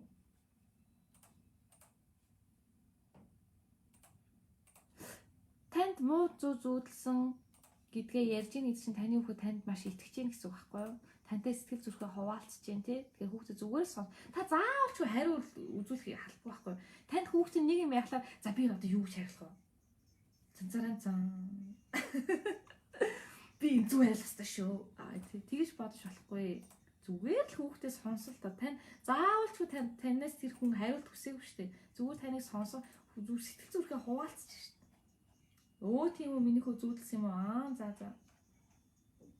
Тэгэл болоо шүү дээ. Энд чинь нэг тийм амар том асуудал биш байхгүй юу? Гэртээ юу ч хийдэггүй л байсан охин минь тусдаа гараад ажилд орсон байна гэж том болохоор гэртээ юу ч хийхгүй хийсэнгүү гэж Дими нервдэг байжээ би гэж. Тийм ээ, яг үнэн. Дими нерв баггүй тэр чинь. Хүн болгоны өвгдөл өөр штэ бас тий. Одоо ингээл нэг эцэг нар тийш ёо энэ ста нэрээ яаж хүнтэй суунаа, энэ ста ажил мэдэхгүй, энэ ста эрхэсээр байгаа юу ч хийж чадахгүй, энэ ста залахгүй юу ч хийх ерөөсөө тэгж болохгүй. Бүх юм цаг хугацаанд тохиолдно. Бүх хүний өвгдөл өөр. Эмэгтэй хүүхэд байхаар заалч гэр орны ажилд сайн мастер цэвэрлэгч байх шаардлагагүй штэ. Тэр хүний үгтэл нь өөр байгаа шүү дээ, тийм үү? Тийм учраас хүүхдэд зэмлж болохгүй шүү дээ. Өө энэстэй ажил мэдэхгүй. Ажил гэж юу юм бэ? Ажил гэдэг нь гэр орон цэвэрлэх хуцаагаар хилээд байгаа юм уу? Үгүй шүү дээ. Ажил гэдэг чинь маш олон төрлийн юм хэлж байгаа. Заавал хүн болгон бүх юм сайн байгаа албагүй шүү дээ. Тийм үү? Тийм учраас зэмлэх шаардлага. За. Хүлцэнгүй байгаад байхаар хүмүүс дээрлэх гээд байдаг энэ үед гинэ. Үгүй дээ. Яахав? Мунхан хүмүүс олвол тэгэх л ах та. Та тэр мунхан хүмүүстэй бүр орооцолж хэрэлдэж те. Одоо таныг дээрлэх гээд байхад би дээрлэхгүй, би чамаас хүчтэй гээд ингээд хэрэлдэх юм бол таны хоолойн хүрд гинтэн, таны энергийн түвшин муудна. Та өөрийнхөө одоо нөгөө энергийн түвшнийг тэр хүмүүсийн энергийн түвшинд авчирч ийн гэсэн үг. Тэгэхээр хүлцэнгүй байх нь хамаагүй дээр байгаа зү. Хүлцэнгүй гэдэг нь юу гэсэн үг? Хүлцэнгүй гэдэг нь намайг уучлаарай гэж хэлэхгүй шүү дээ. Зүгээр л тэрэнд автах шаардлагагүй. Тэр хүн сайн сайхныг хүсэл тэр хүний хийсэн зүйлд автаж өөрийгөө одоо энергийн түвшинд доошлох шаардлага байхгүй. Зүгээр л тэр хүний эсүү үгийг сонсоод ойлголоо. Би ойлголоо гэж болов. Тэр хүний юу хэлж байгаа нь та тийм гэсэн үг биш шүү дээ. Тэр хүн танд доромжилж байгаа, таныг доромжилж байгаа юм шиг өөрийгөө доромжилж байгаа байхгүй. Та ямар нэгэн хүнийг доромжилж харах юм бол тэр хүнийг доромжилж байгаа шиг өөрийгөө доромжилж байгаа сте. Өөрийгөө доош нэгээд байгаа байхгүй. Өөрийнхөө тэр муухай зангаараа. За. Бяцлаглалын бүртгэл явагдаж байгаа юу гинэ. Бяцлаглалын бүртгэл энэ 7 хоногоос одоо ингээд эхэлж байна. Одоо 4 сарын 12-нд нууц цэцэрлэгийн дараагийн хичээл эхэлнэ. 4 сарын 12-нд шинэ анги эхэлнэ. Одоо бүртгэл эхэлсэн байгаа. Тэгээ бүртгүүлж одоо шүү. Бүртгүүлэхдээ чатаар бүртгүүлээрэй заа ёо. За.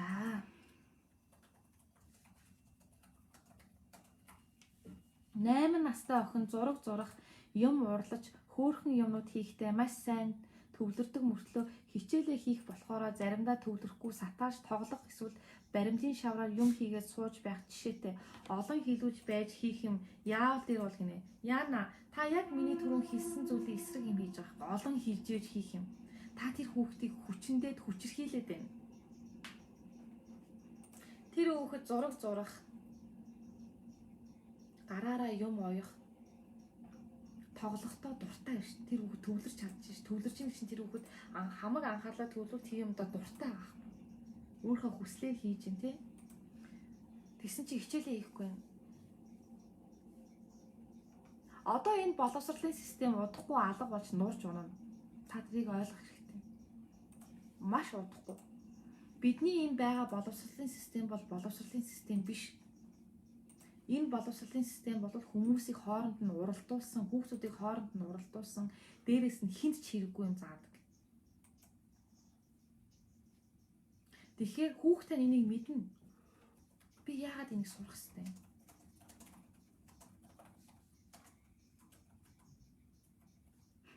Бодож үзтээ. Хүмүүс ингэдэг байхгүй одоо намайг жишээ нь тий боловч яа маш боловсрол өндөртэй охин тий Америкт сургуулиудаа төгссөн, бакалавр зэрэгтэй, магистр зэрэгтэй, бизнесийн удирдлын магистр тий маш өндөр боловсролтой том компанид ажиллаж исэн, бизнес хийж исэн энэ маш өндөр боловсролтой энэ сайн сургуульд явсан учраас энэ хүн ийм болсон гэж боддог. Үгүй шүү дээ. Би яг үнэнгээ хэлэхэд би сургуулийн ширээний хойноос түүч сураагүй. Монголоор хэлбэл юу сураагүй яг үнэнгээсээ. Би тийм сургууль сонирхолтой ч хүүхд байгаагүй. Гэтэ би муу одоо хичээлдээ муу гардаг бол байгаагүй. Тэгэхээр миний чин сэтгэлийг одоо сонирхлыг хичээл сургуулиуд татдаггүй байсан.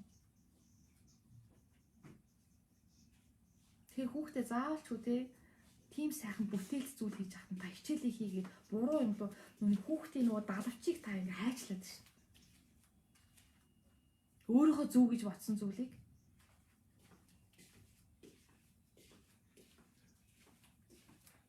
ойлгосноо. Тэгэхээр тэгдгээ болно гэсэн үг.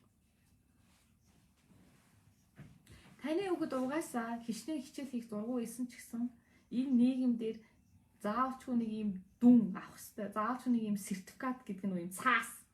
Энийг төгсөв, ийм үнэтэй төгсөв гэсэн цаас авах хэрэгтэй гэдэг мэдж байгаа учраас таны хүүхэд сургуулаасаа хөөгцлөө тэгж муу сурахгүй заа юу санаа зовлтгүй. Зүгээр л тэр хүүхдээ хийх юм нь хийлгээд өөр нь зөнгөөр нь байлгаарай за. Ганцхан танаас тэр хүүхдийг сонсож байгаа юм биш багш нараасаа сонсож байгаа шүү дээ. За. Том хүү маань 3 охин дүүгээ ээжтэй тусалж байгаагаас нь өсгсөн хэрнээ охин дүү нартай их ширүүн байгаад байхын охин хүүхдтэй ингэж харьцаж болохгүй гэдгийг хэлэхээр нэг боллоо хүү маань 10 настай гинөө. За багш нь энэ асуултыг ойлгохгүй байна.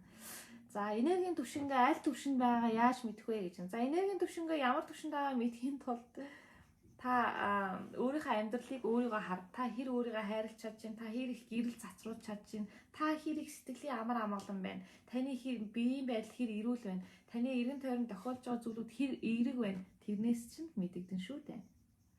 За жингээ хасах дэглэмд орох гэж чадахгүй юм яах вэ багшаа гэж. За жингээ хасах дэглэмд орохдоо багшны одоо сүүлийн үеийн фитнес, дайет, одоо энэ хийж байгаа энэ бол тийм таатай дэглэм бол биш шүү дээ. Хүн дэглэм барих хэвээр.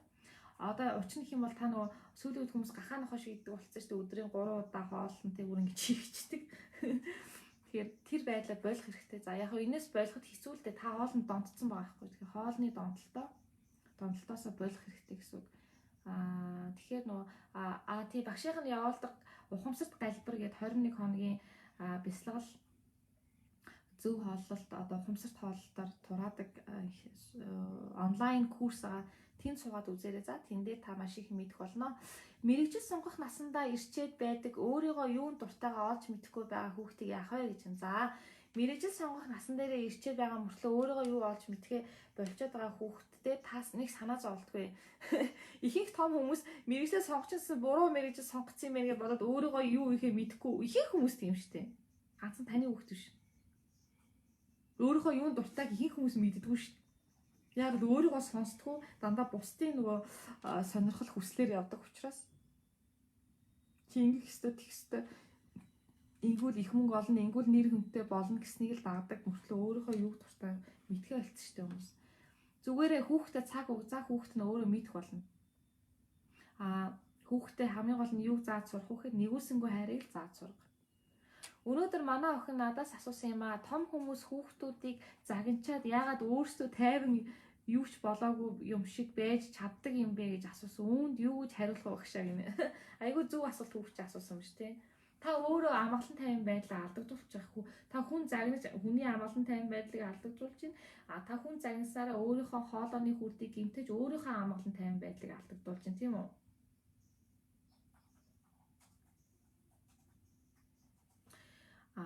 Хүн загинчаад тэгэхээр та юу гэж хариулах вэ?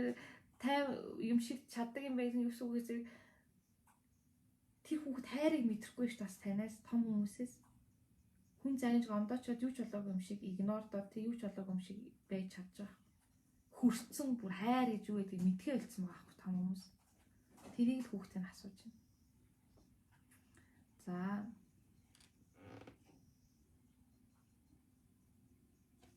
сайхан зөвлөгөө өгч байгаад баярлаа. Зарим үед хараад л байхад ээж аавууд хүүхдээ зодод загнаж байх юм а. Та зөвлөгөө өгөөч гэж. Харин тэн дээр нь хэлж байгаа тийм. Хүүхдээ та зодод загнах юм бол хүүхдээ нь violent, хүүхдээ нь хүчирхийлэгч болж өсөж байгаа шүү. За юм. Хүүхдээ та хүчирхийлэгч болж өсөхгүй юм бол хүүхдээ зодод загнаж болохгүй. Хүүхдээ хайрлж ойлгох хэрэгтэй. Хүүхдтэйгээ ярилцах. Хүнд хил байдаг тийм. Хил амаараа ойлголцох хэрэгтэй ядаж. Дээрээс нь та өөрийнхөө энергийн түвшнийг дээшлүүлэх хэрэгтэй. За тэгчээ дараа нь миний хүүхэд ингэх ёсгүй, миний хүүхэд ийм өөрөө нөгөө нэг хүчрхийлийг зааж өгчөөд дараа нь эцэс сүлд нь нөгөө миний хүүхэд гинт хэрэгтэй биш, миний хүүхэд ийм биш гэд ингээ ойлаа суучдаг.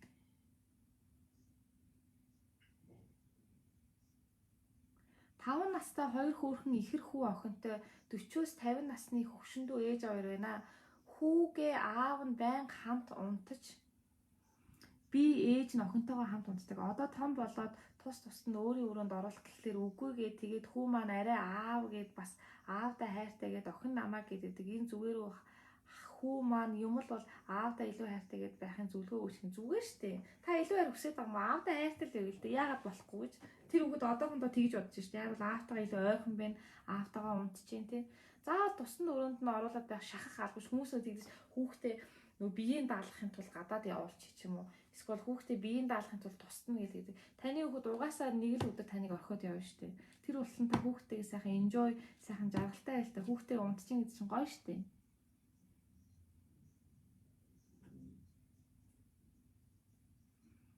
За хичээл сууж байгаа, эмчилгээ авч байгаа зөндөө баярлж байгаа багшаа гинэ. За зүгээр дээ. Маш их баярлалаа.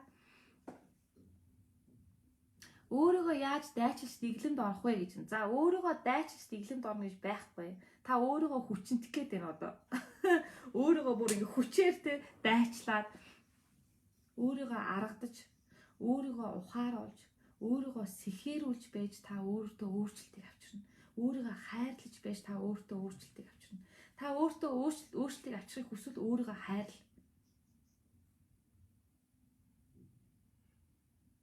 Тэгснээр та өөрийгөө дэглэмд оруулж чадна.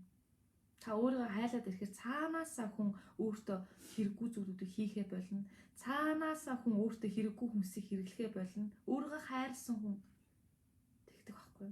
Цаанаасаа өөрийгөө хайрладаг байхгүй. Түүнээс биш дайчлал. За би өнөөдөр тэмц би өнөөдөр 7 цаг сэрүүл тавьсан 7 цагтаа босно. Би өнөөдөр хэдэн цагтаа унтна. Заавал их албагүй шүү дээ. Энэ цаг гэдэг чинь худал хуурмаг зүйл байхгүй. Бүх юм нэг цагт байна гэж байхгүй. Таны би дандаа нэг цагт ингэж яана гэж байхгүй шүү дээ. Тэ? За. Зодуулж өссөн муутсан юм алга гээл ярьдаг шүү дээ ихэнх хүмүүс гинэ. Тийм тэ зодуулж өссөн муутсан юм. Би яахав тэр муудаагүй л энэ тэр хүн тийм үү? Тэгтээ та өөрийнхөө хүүхдийг зодсноо та хүчрхийлж болж байгаа гэж ойлгох хэрэгтэй. Хэрвээ үнэхээр би хэлсэн тийм үнэхээр таны хүүхэд үнэхээр одоо болохгүй зүйл хийх юм бол үнэхээр боломгүй зүйл хийж байгаа зүйл нь танаас шалтгаалтай гэдгийг ойлгоорой. Ямар нэгэн байдлаар тэр хүүхэд тэр сэдлийг авсан байна. Тийм үү? Үнэхээр боломжгүй зүйл хийж байгаа бол тэр хүүхдийг үгсэн дээр нь алгадаж болно. За.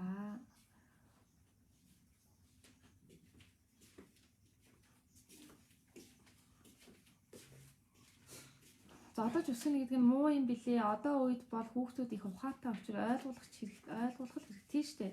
Одоо сүүлийн үеийн хүүхдүүд маш их өндөр энергийн хэлбэлцлийн хүүхдүүд төрж байгаа. Болор хүүхдүүд 2000 оноос хойш болор хүүхдүүд төрж гисэн байгаа. Тэгэхээр нөгөө индиго хүүхдүүд одоо тэг ингээд хүүхдүүд байдаг шүү дээ. Одоо тэгээд нөгөө энергийн түвшин шал өөр. Маш өндөр одоо сүнсний хөгжил нь хөгжсөн. Тийм хүүхдүүд төрж байгаа байхгүй. Таны хүүхэд танаас ухаантай гэдгийг ойлгоорой.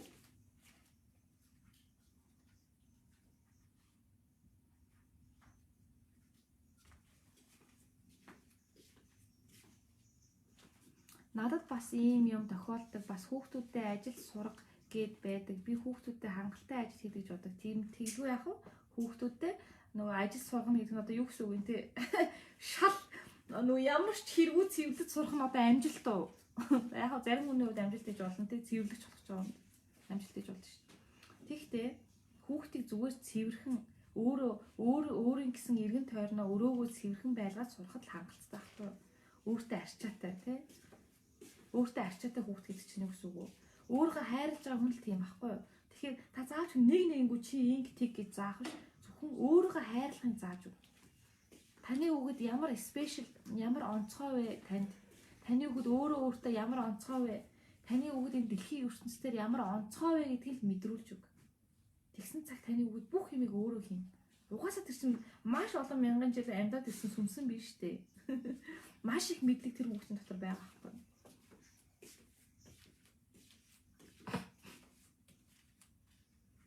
Манай хүү бас ээжигээ өхөж байна гэж зүүдэлсэн гээд их айсан байсан.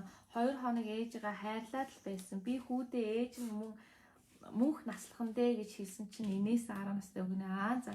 Яг хоо эцэг ихийнхаа өвчнөгийг зүүдэлдэг үе хүүхдүүд байгаа шүү дээ. Энэ чинь айцаас болдог байхгүй юу? Энэ жинхэнэ зүйл биш, айцаас болдог. Айцаас болж одоо нөө мэлмийн хүрт маань янз бүрийн зүйл биднээсийг одоо унтаж байхад юм уу? Эсвэл бол сэрүүн байхад одоо айц хий юм харуулдаг байхгүй юу? Би ч гэсэн жоохон бахта тийм зүүдэлчихсэн. Эцэг ихээ нас урж ин ч юм уу те. Айгүй муухай зүүдэж жоохон зүүдэлдэг байсан. Айцаасаа болдог. Бусдаа л адилхан айц надад бас байсан те.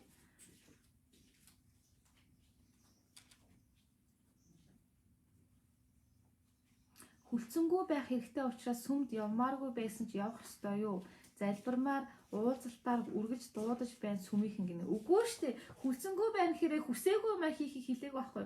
Хүлцэнгүй байна гэдэг нь өөрийнхөө ууранд автахгүй, эгонд автахгүй байхыг хэлж байгаа байхгүй. Автахгүй байна гэдэг нь хэрэг танд ямар нэгэн хүн таны өөдөөс эго уур үзүүлэх юм бол тэрэнд хариу үйлдэл үзүүлэхгүй байхыг хэлнэ.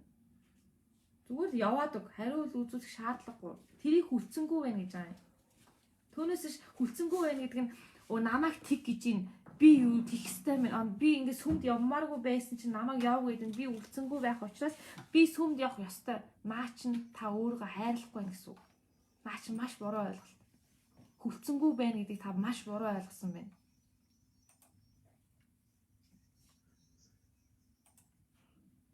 Ойлгосноо?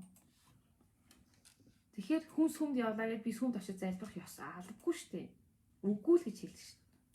Дургу агаад дургуут хүчгүй ш дургу байгаа юм да хүн өөрийгөө тэгж хүчилж явах шаардлагагүй шүү дээ. Наа чин та харин өөртөө маш буруу юм хийж гэн гэсэн үг байхгүй. Өөрийгөө та гомдоож би ямаар байхад өөрийгөө чирээ аваа. Үстэд аваа явчихсан шүү дээ. Буруу гэдгийг хилээд байхад буруу зүйл хийгээд байхад хүүхдээ 5 салаа боо өгөхгүй байх нь буруу юм уу гэнэ. 5 салаа боо гэж юу юм? Миний дууснаа энергийг тэгшилж өгдөг юм биш үү гэнэ. Яа за. Мэдгүй 5 салаа боо гэдэг нь юу юм мэдгүй байна. Гэхдээ ямар ч байсан та хүчирхийлэгч байж болохгүй. 14 настай хүүхэд 14 настай хүүхэд охин утасныхан чатыг харахаар хоорондоо вэрхэж байхын одоо чиний насан дээр болохгүй болий гэж 14 настай охин хүүхэд утасныхан чатыг харахаар хоорондоо вэрхэж байхын одоо чиний насан дээр болохгүй болий гэж зөвлөсөн энэ зөв үү гинэ.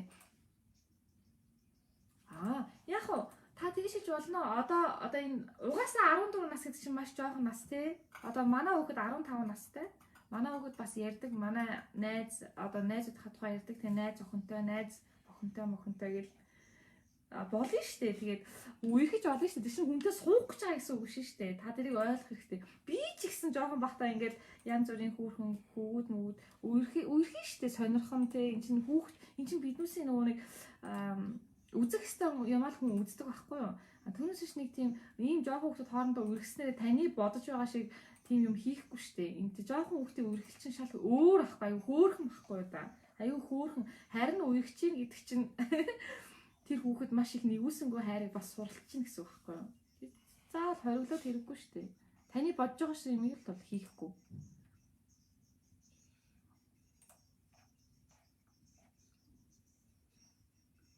Үүлийн үр дуусвал та тэгэл тод гэрэл болно тий. Сайн байна уу? Үүлийн үр дуусвал яах вэ гэж ах шиг байна тий. Үүлийн үр дуусаад та цэвэр ариун тунгалаг гэрэл болсон тохиолдолд та дэлхийн ертөнцийн нийтийн ухамсартайгаа нэгдэн та дахин төрөлт авахгүй гэгэрнэ гэсэн үг. За жижиг хүүхдүүдээ шоколад байдаг. Энэ жижиг хүүхдүүд нь сөргөөр нөлөөлөх болов уу гинэ. Зүгээр дээ. Жижиг хүүхдүүд чинь тэндээс ингээд сургамж аваад байгаа байхгүй, суралцаад байгаа байхгүй. Бас юм нэг чинь хэмжээ хязгаартай байд юм байна, тий. Би бас яг өөрийнхөө байнга зүтгэж болохгүй юм байна. Гэх ингээд суралцж байгаа байхгүй. Тийм учраас тэрэн дээр санаа зовх зүйл байхгүй.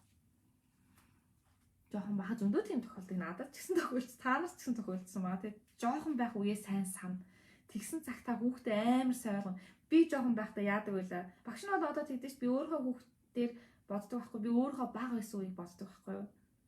Би яадаг байлаа гэж би өөрөө боддог. Би маш сахилахгүй хүүхдээсэн жоохондоо. Миний хүүхд бол одоо тийм биш. Надад шал өөр байхгүй. Миний хүүхд айгүй тийм одоо настай хүн шиг гэх юм уу? Тийм тогтворч сууршилтай. Тийм одооний хүүхдүүд угаасаа тийм мэдлэг боловсрол нь маш өндөр. Одоо нөгөө өндөр энергийн түвшний одоо хүүхдүүд байгаа тийм. За тэгээ дээрэс нь хүүхдэд нөгөө бэлэнчлэг сэтгэлийг зааж болохгүй. За одоо ингэдэг те бид нар хүүхдүүдэд бэлэнчлдэг байнга. Одоо за ингэчих юм бол бүх юм ингээд бэлдээд хүчдэг те. За бүх юм чинь бэлэн. Би чиний төлөө юм хийж ингээд нөгөө хүүхдийнхаа төлөө ажиллаад маш их мөнгө цуглуулаад хураагаал. Эсвэл үйл хөдлөх хөрөнгө мөрөнгө ч юм уу те. Ингээд бүх юм бэлэнчлээд хүчдэг. Тэнгүүд нөгөө хүүхэд нь сурах, ажиллах хүсэл эрмэлзэл төрхөө болцдог байхгүй. Бүх юм бэлэн. Би юу хийх ёстой, яах ёстой, бүх юм байна надад. Насаараа идэх хөрөнгөтэй болцсон би. Тэгээ би юу суралцгаалгүй, би бол хаан гэж бодчихдаг. Тэгэхээр хүүхдээ бэлэнчлэх сэтгэлгээр ерөөс үүсгэж болохгүй. Та өөрийн мэдэхгүйгээр хүүхдээ бэлэнчлэх сэтгэл суулгаад байгаа. Одоо чинь сургуулаас хүрэл. Одоо чинь хувийн сургуульд хүүхдээ явуулдаг хүмүүс тий хүүхдээ бэлэнчлэх сэтгэлгээ өгч байгаа.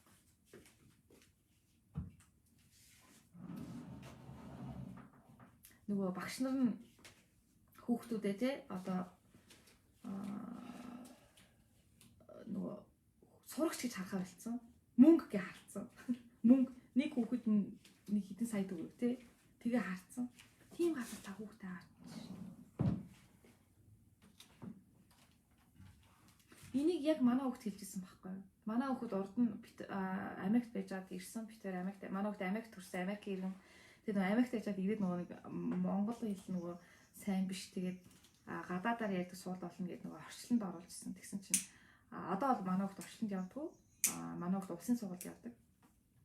За тэгээд нөгөө тэгсэн чинь хэлсэн аахгүй чи ингээд багшаагаа сонсох хэрэгтэй тий багшаагаа ингээд нөгөө багшаа шаардлага тавихт нь ингээд сонсох хэрэгтэй танаа ангийн хүүхдүүд сонсох манай ангийн хүүхдүүд ингээд сахилгуудад ингэсэн ярьж байгаа байхгүй та нар сонсох хэрэгтэй гэсэн чинь үгүй штэ мам манай багш нар чинь харин биднүүсээс айдаг байхгүй юу бид нар чинь багш нараас айдаггүй штэ манай багш нар биднээс айдаг байхгүй тэгвэл багш байгаад яах юм бэ хүндлэл үзүүлэхгүй биш хүүхдүүд нь яагаад айдгүй юм гэж яагаад гэвэл нөгөө багш нарыг нөгөө хэрэв бид нар багш нар биднээс загинчих юм бол бид нар эцэг ихтэй хэлчин эцэг ихтэй хэлчих юм бол багш нар цалингүй болно сургалтын төлбөр эцэг их төлөхгүй ингэж хүүхэд бүр жоохон одоо тэгт чи манай хүүхэд хэддгээр анги гэсэн ингэ хүүхэд бодож хэлж шít бэлэнчлэг сэтгэлгээ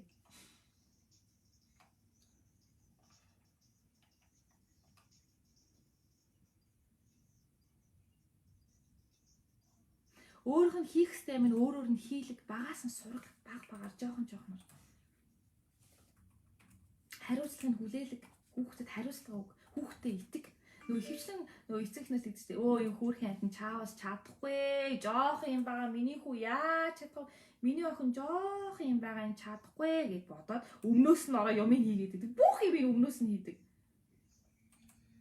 тэг эцэс сүлд нь ямар ч хүсэл эрмэлзэлгүй амтан болонгууд одоо би нүгтийг яах вэ энэ хүүхд юу ч хийхгүй. Урдуур нь орж юмыг битгий хий. Хувцаа угаал өөрөөр нь угаалга. Хичээл хийвэл өөрөөр нь хийлэг заавалч хүчийг хий гэж хэлэх биш. Хариуцлага хүлээлэг. Хоол идсэнаа дараа аягыг угаалга. Өөрт нь тохирсон мөнгийг өөрт нь өгөөд өөрөөр нь зарцуулвал энэ түрүүчтэй болгоо. мөнгө зарцуулж одоо санхүүгийн боловсролыг багаас нь бас олох хэрэгтэй хөвгттэй. Тэр мөнгөтэй харьцаж сурах хэрэгтэй байхгүй. Тэрийн сурах.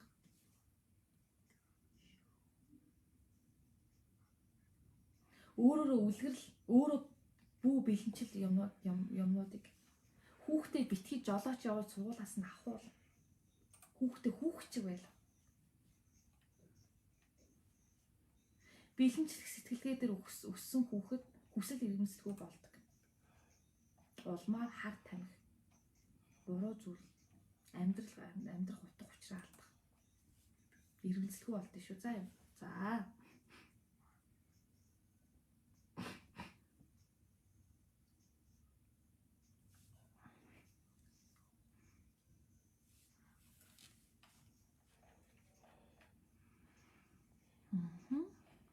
Бидний үед аав ээжүүд маань бидэнтэй юрт тоглож байсан дурсамж байдаггүй болохоор одоо хүүхдтэйгээ тоглох сонирхол юрт төрөхгүй юм хоорондоо тоглол гээл загнахаас цаашгүй юм яах ёстой вэ багш гэж. Харин тийм байхгүй юу? Тэгэхээр та өөрөө хүүхдүүдтэй тоглох хэрэгтэй байх нь ш тийм үү?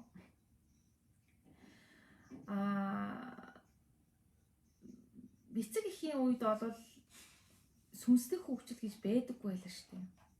Социализмын нийгмийн үед хүнд шүтлэг шүтэн бишэр сүмсэн бий гэсэн ойлголт байдаггүйсэн. Ховор байсан л да ховор байсан. Бүгд яг нөгөө нэг юм робот шиг тий бүгд нэг ажил хийдэг, бүгд нэг адилхан орлоготой, бүгд нэг адилхан хувцастай. Бүгд нэг завгүй нэг тийм диктатурны ийм байх хэвээр. Бөөн дүрм журм зохиоцсон үе байсан шүү дээ. Одоо юм харьцангуй өөр болж байна. Тийм учраас та цаг үетэйгээ нийлж өөрчлөгдөх хэрэгтэй. Тэгэхээр наад дээр ч харж байгаа байхгүй. Хайр мэдрээгүй хүн бусдыг хайрлаж чаддаг байхгүй. Тэгэхээр маш олон хүмүүс юм эцэг эхээсээ хайрыг мэдрээгүй, эцэг эхтэйгээс хамт цаг өнгөрүүлж үзээгүй хүмүүс өөрсдөө том болохоор хүүхдүүдтэй яг адилхан эцэг эхтэйгээ адилхан харьцдаг байхгүй. Яг адилхан. Одоо жишээ нь кинонд ч саардаг шүү дээ. Одоо ингээд нэг эмэгтэй нэг айл бир болоод очисон чинь хадам ээж нь өөрт нь амар муухай харшилдаг.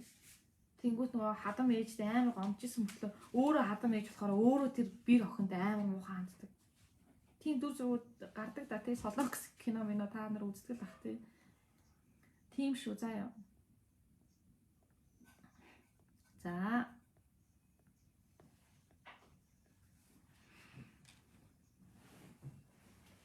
Бүх зүйлийн үндэс нь өөрийгөө хайрлаж ойлгох юм байна. Тийм үү багшаа гэж байна. Тийм. Бүх зүйлийн үндэс нь өөрийгөө хайрлаж ойлгох. Учир нь та өөрөө амьдрал, та өөрөө ертөнц. Та өөрийгөө ойлгож иж та бусдыг ойлгоно. Та өөрийгөө ойлгож иж амьдралыг ойлгоно. Та өөрийгөө ойлгож иж хүүхдээ ойлгоно. Та өөрийгөө ойлгож иж эцэг эхээ ойлгоно. За.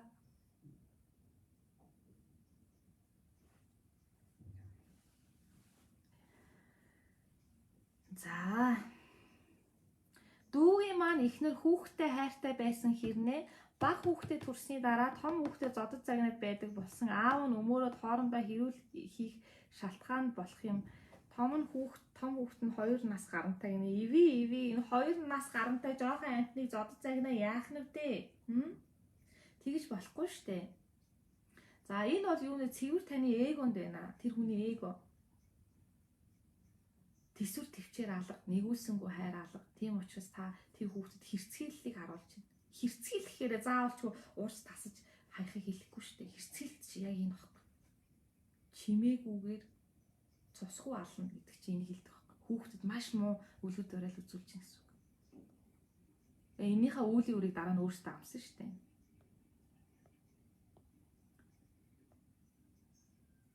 Багшаа цагаан хоолтон болоход багаар дасгаж болдгоо гэж байна. За. Яаж болно? Танаас шалтгаалж шүү. Бүр би боллоо гэж болов шууд болно. За би энэс болохгүй би багаар дасгачаа болно. Гэвэл багаар дасгачаа болж болно. Хүний онцлог өөр гэж багш нэлсэн тий. Таны биеийн онцлог өөр шүү дээ тий. Яаж болно? Шууд идэхэ боллоо гэж. За багшийн хувьд бол би шууд боллоо гэж болчдөг. Одоо ингэж нөгөө орооцолт бол за энийг жоох идчихье. За энийг жоох идчихье. За тэгж байгаа энийг ингэж багасгах шүү гэсэн багш чинь тийм сонирхол байдаггүй. Үгүй бол үгүй, тийм бол тийм. Шууд хайцсан илүү амар гэдэг байхгүй, зууралтахгүй, аливаа зүйлтэй зууралтахгүй. Хоол хүмүүс гэж чинь ер нь хүнтэй харилцаа шүү дээ. Тэгээ та махтаа одоо харилцаагаа таслах гэдэг шүү дээ. Тийм үү, өөрийнхөө харилцааг. Тэгэхээр харилцаагаа таслахдаа аяахнаар зовоож таслана уу? Шууд таслана уу? Богинохон зовж шууд таслана уу? Энэ таны дур. Өөрөө өөрийгөө хайрлаад эхлүүл өрөөлийг яаж хайрладаг байх юм? Арай ховоо ичээсэн чанд руу. Жишээ нь эхнэр нөхөр хоёр хүнд өвчин туслаа, эдгэх нэг тариа байна. Шууд өөртөө тарих уу? Энэ тэгээд хайр уу гинэ.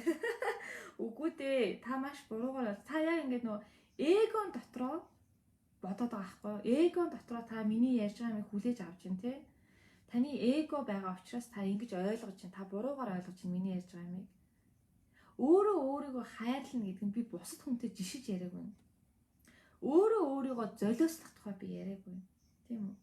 Хоёр эхнэр нөхөр хоёр өвдлөөхөд дунд нь нэг тариа байлаа их за чи тарь гэдэг. Тэр нь юу гэсэн үг? Тийм нөхцөл байл байд юм уу? Ер нь дундаа нэгэн тариатай гэсэн хөлөө өвдсөн. Тийм нөхцөл байл байхгүй шүү дээ. Үхэл хагаслын нөхцөл дээр харин ярьж болно.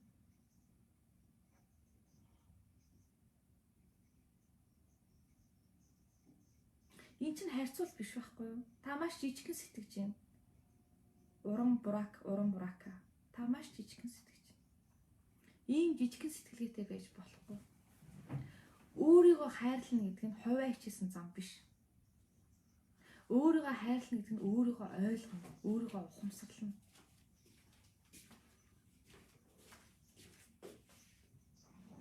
Хувиа хичээсэн зам гэдэг чинь эго байхгүй юу? Эго.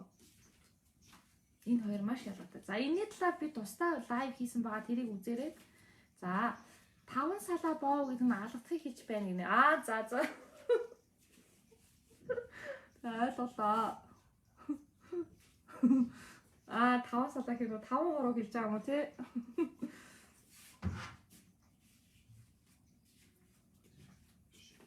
За.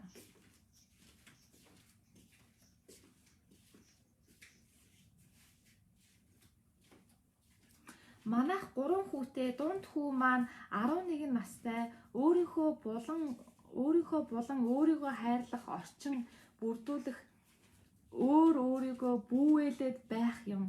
Харин ах нь 13 настай өөрөө идэхгүй ш гэсэн дүү нартай илүү анхаарал гол нь дунд хүүгээ яаж олон нийч болох уу гэнэ. За таны хүүхдүүд маш сайн хүүхдүүд байна тий. Өөрийнхөө юу хийж байгааг мэдж байгаа маш сайн хүүхдүүд байна. Тэгэхээр та заавал хүүхдээ нэг ийм болгомоор энэ тийм болгомоор энэ контролдох гээд байгаа байхгүй та контролдох гээд. Таны хүүхэд нийтж усвал нийтж биш л вэ гэлээ. Заавал нийтж болгож яах гээд байгаа. Юунд хэрэгтэй юм? Тэр хүүхэд хэрэгтэй гэж юу? Таны бодлоор бол хэрэгтэй ах тий. Тэр хүүхэд нийтж болох хугацаанд л болно. Заавал одоо нийтж байх албагүй шүү дээ. Тийм биз дээ. Хүүхэд чинь тийм шүү дээ. Хувьсан өөрчлөгдөж байдаг шүү дээ. Би бол нэг хэсэг баг багтаа маш бүрэг байсан.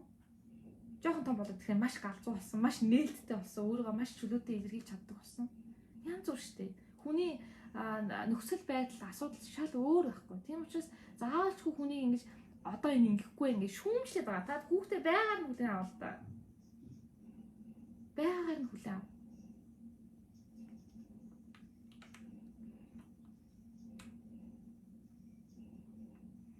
За альбирчих урлаг гэсэн үг үү? Тийм групп байдаг гэсэн үү? Маш их баярлалаа юм. Групп бишээ, хичээл, онлайн бясалгал. За альбирчих болон эрүүл цогц биетэй байх нь урлаг, амьдрах ухаан. Та амьдрах ухаантай бийжиж өөрийнхөө биеийг эрүүл савал авч явна. Таны энэ махан бие, таны сүнсэн биеийг энэ амьдрал дээр хийж байгаа аяллыг үргэлжлүүлэхэд агуулж байгаа. Өөртөө агуулж явж байгаа таны одоо сүм хийд гэж хэлж болно сүнсний темпл. Энэ махан биеийг та сайхан авч явах үүрэгтэй. За тэгэхээр та энэ арга ухаанд суралцсанаар эрүүл сарвал зөв галбир хэлбэртэй, зөв жинтэй эрүүл амьдрах болно. За энийг заадаг болон ганцхан заах биш л те энэ бол бясалгал. Бясалгалын аргаар эрүүлжиж, галбиржиж зөв жиндээ очдог хөтөлбөр байгаа хичээл байгаа.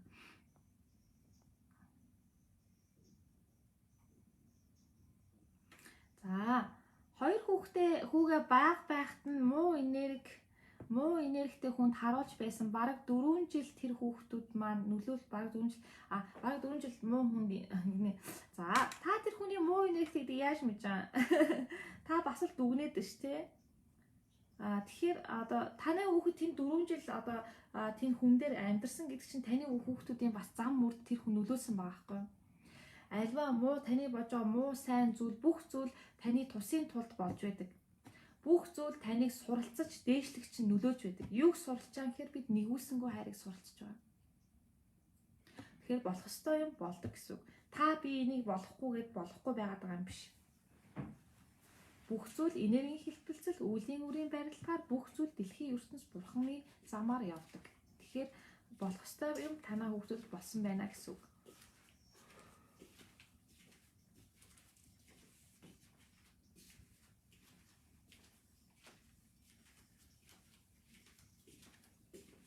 За.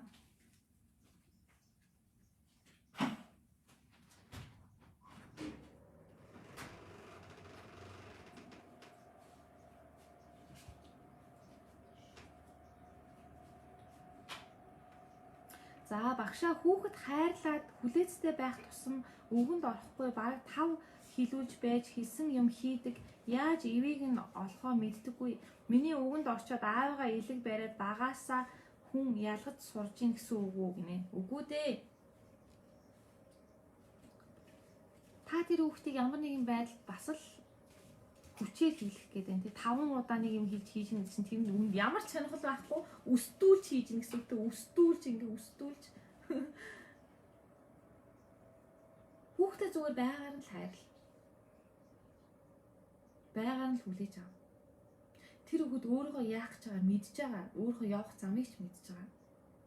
Танаар заалгахгүй, танаар яншилтгүй мэдж байгаа. Та үлгэр дуурал бай. Та тэр хүүхдийг та харин тэр хүүхдийг өөрийнхөө үгийг сонсож хүндлүүлмээр байгаа бол та тэр хүүхдийн хүндэлж биширтэл нь өөрөө үлгэр жишээ үзүүл. Таныг сонсохгүй гэсэн та тэр үгийг сонсохгүй бас хүндэл хүсээд дээ ш тийм үү?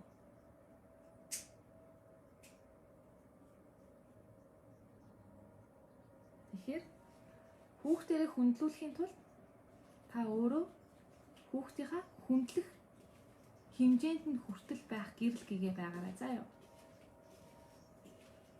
За.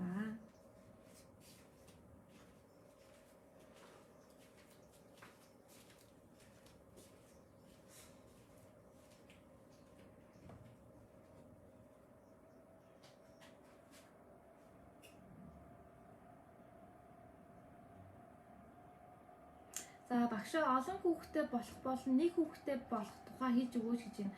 За олон хүүхэдтэй болох нэг хүүхэдтэй болох нь биднүүсийн өөрсдөө шийддэг зүйл биш ээ. Энэ бол Бурхны зурсан зураг заяа тавилан байдаг юм аа. За би олон хүүхэдтэй олмоор байна гэдээ би маш олон хүүхэд гаргаж чадахгүй тийм. Би эсвэл ганцхан хүүхэдтэй баймаар байна гэдээ би олон хүүхэд гаргах ёстой бол олон хүүхэд гаргана тийм үү. Тэгэхээр за олон хүүхдүүд одоо буужигналдаж өсөх ганцаараа нэг хүүхэд өсөх хоёр ялгаатай гэж хүмүүс их ярьдаг л да. Гэхдээ үнэхээр та тэр хүүхдэд үнэхээр тэр нь бол нэг тийм ялгаа байхгүй байхгүй. Тэр хүүхд нь өөрийнхөө зам мөрөөр явж байгаа учраас заавч тэр нэг олуулаа буужигч өснө үү, ганцаараа өснө үү одоо тэр хүүхдийн хувь тавилан тэр байхгүй юу ер нь бол. Тэг бид нар ер нь тэр хувь тавиланг өөрчилж чадахгүй шүү дээ. Ичний хичээгээч тий. Би ч хүүхдийнхээ хувь тавиланг өөрчилж чадахгүй, би эцэг эхийнхээ хувь тавиланг өөрчилж чадахгүй, би өөрийнхөө хувь тавиланг өөрчилж чадахгүй шүү дээ. Яг зурсан зургийг. Тийм учраас заавалчгүй одоо нөгөө ганц хүүхэд бол хэцүү юм шиг байна мэн. Тийм байхгүй. Дээрээс нь би олон хүүхэд харан дутуу хүүхэд харна. Ийш бодож хэрэггүй. Бид нар төлөвлөдөг юм биш тий.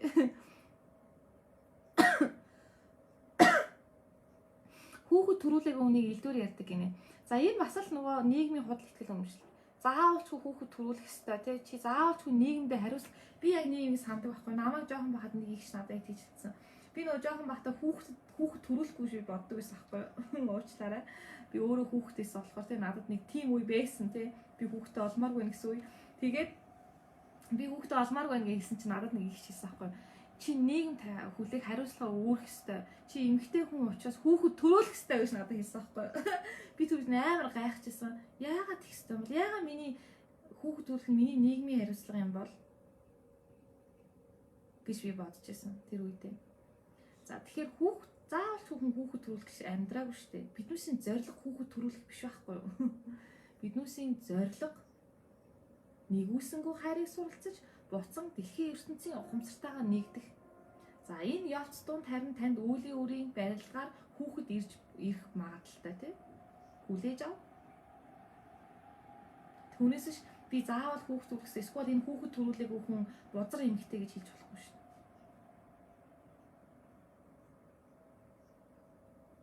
Тэ? Тэгэхээр хооронд нь ингэж ялгаж шүүж болохгүй ах нэ.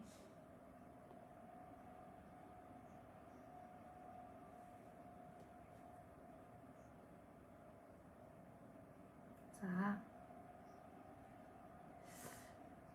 Миний хүү одоо 6 настай юм а. Эрэгтэй хүүхэд мөртлөө яг охин шиг уян бүүэн дуу сонсоод уйлчих нь хаяа имэд нь харуулдаг юм. Үг яриа нь хөгшин хүн шиг болоод байна. Би нэлээд тулж ажиллаад чиний насны хүүхэд мөнгө төгрөг цахилгааны төлбөр тооцоо ярих нас бишээ гэж хэлээд л байна. Тэр та дахиад хүүхдээ контролдох гээд ш. Үгүй тэр хүүхэд тийм бол тийм л бэгэлдэг. Хөгшин хүн шиг байна уу, залуу хүн шиг байна уу, танд ямар хамаатай юм? Та тэр хүүхдийн амьдралаар амьдрах гэдэг юм уу? Эсвэл тэр хүүхэд таны амьдралаар амьдраад байгаа юм уу? Таны хүснээр амьдрах ёстой юм уу? Яах гэж ингэж идэв? Би түрүүнээс хойш хэлээд ш. Хүүхдийг байгаар нь байлга.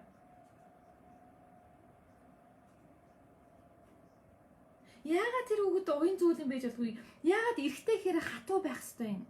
Эрэгтэй эмэгтэй гэж яагаад ялгаад байгаа хүүхдийг адилхан хүүхэд штэ. Тэр хоёрын хооронд ямар ч ялгаа байхгүй. Яагаад эрэгтэй хүн уян бүүгийн дуу сонсч болдгүй юм? Яагаад эрэгтэй хүн хайр илэрхийлж болдгүй юм? Тэгсэн мэтлээ яагаад эрэгтэй хүн тийм байх асгүй хүчтэй эмэгтэй хүмүүс эрэгтэй хүнээс хайр нэхэд идэв? Маш их зөрчилтэй юм байна энэ асуултын дотор энэ бодож байгаа бодол дотор чинь. Яагаад тэр хүн хүүхэд хөгшөө хүн шиг төлбөр тооцоо яриа авч би бол баярлал миний хүүхд хийж байгаа юм бол төлбөр тооцоо яриа авч ямар мундаг юм бэ? Ямар ч гэсэн миний хүү хүний гар харахгүй өөрөө аваа явах чадвартай юм байна гэж би баярлална. Та тэр хүүхдийг ямар байлгах гээд байгаа юм?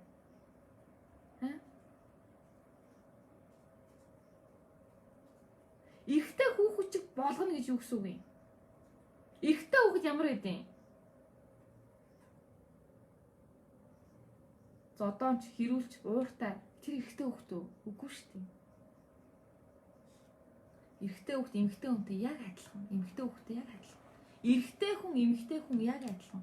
Хоёулаа бурхан болдог. Тэгвэл буддаа эрэгтэй хүн биш юм уу?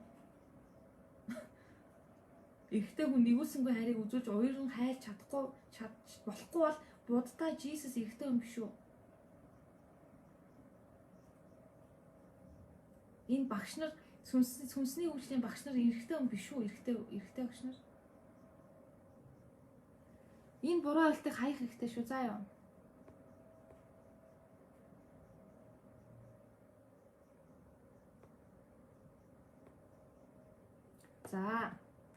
За ингээд 1 цаг 56 минут болсон байна. Өнөөдрийн лайва үгээр өндөрлөе. Ингээд та бүхэнд маань өнөөдрийн сэдв таалагдсан байх гэж найдаж байна. Ингээд дараагийн хагасаа өдөр 12 цагтаа уулзцгаая.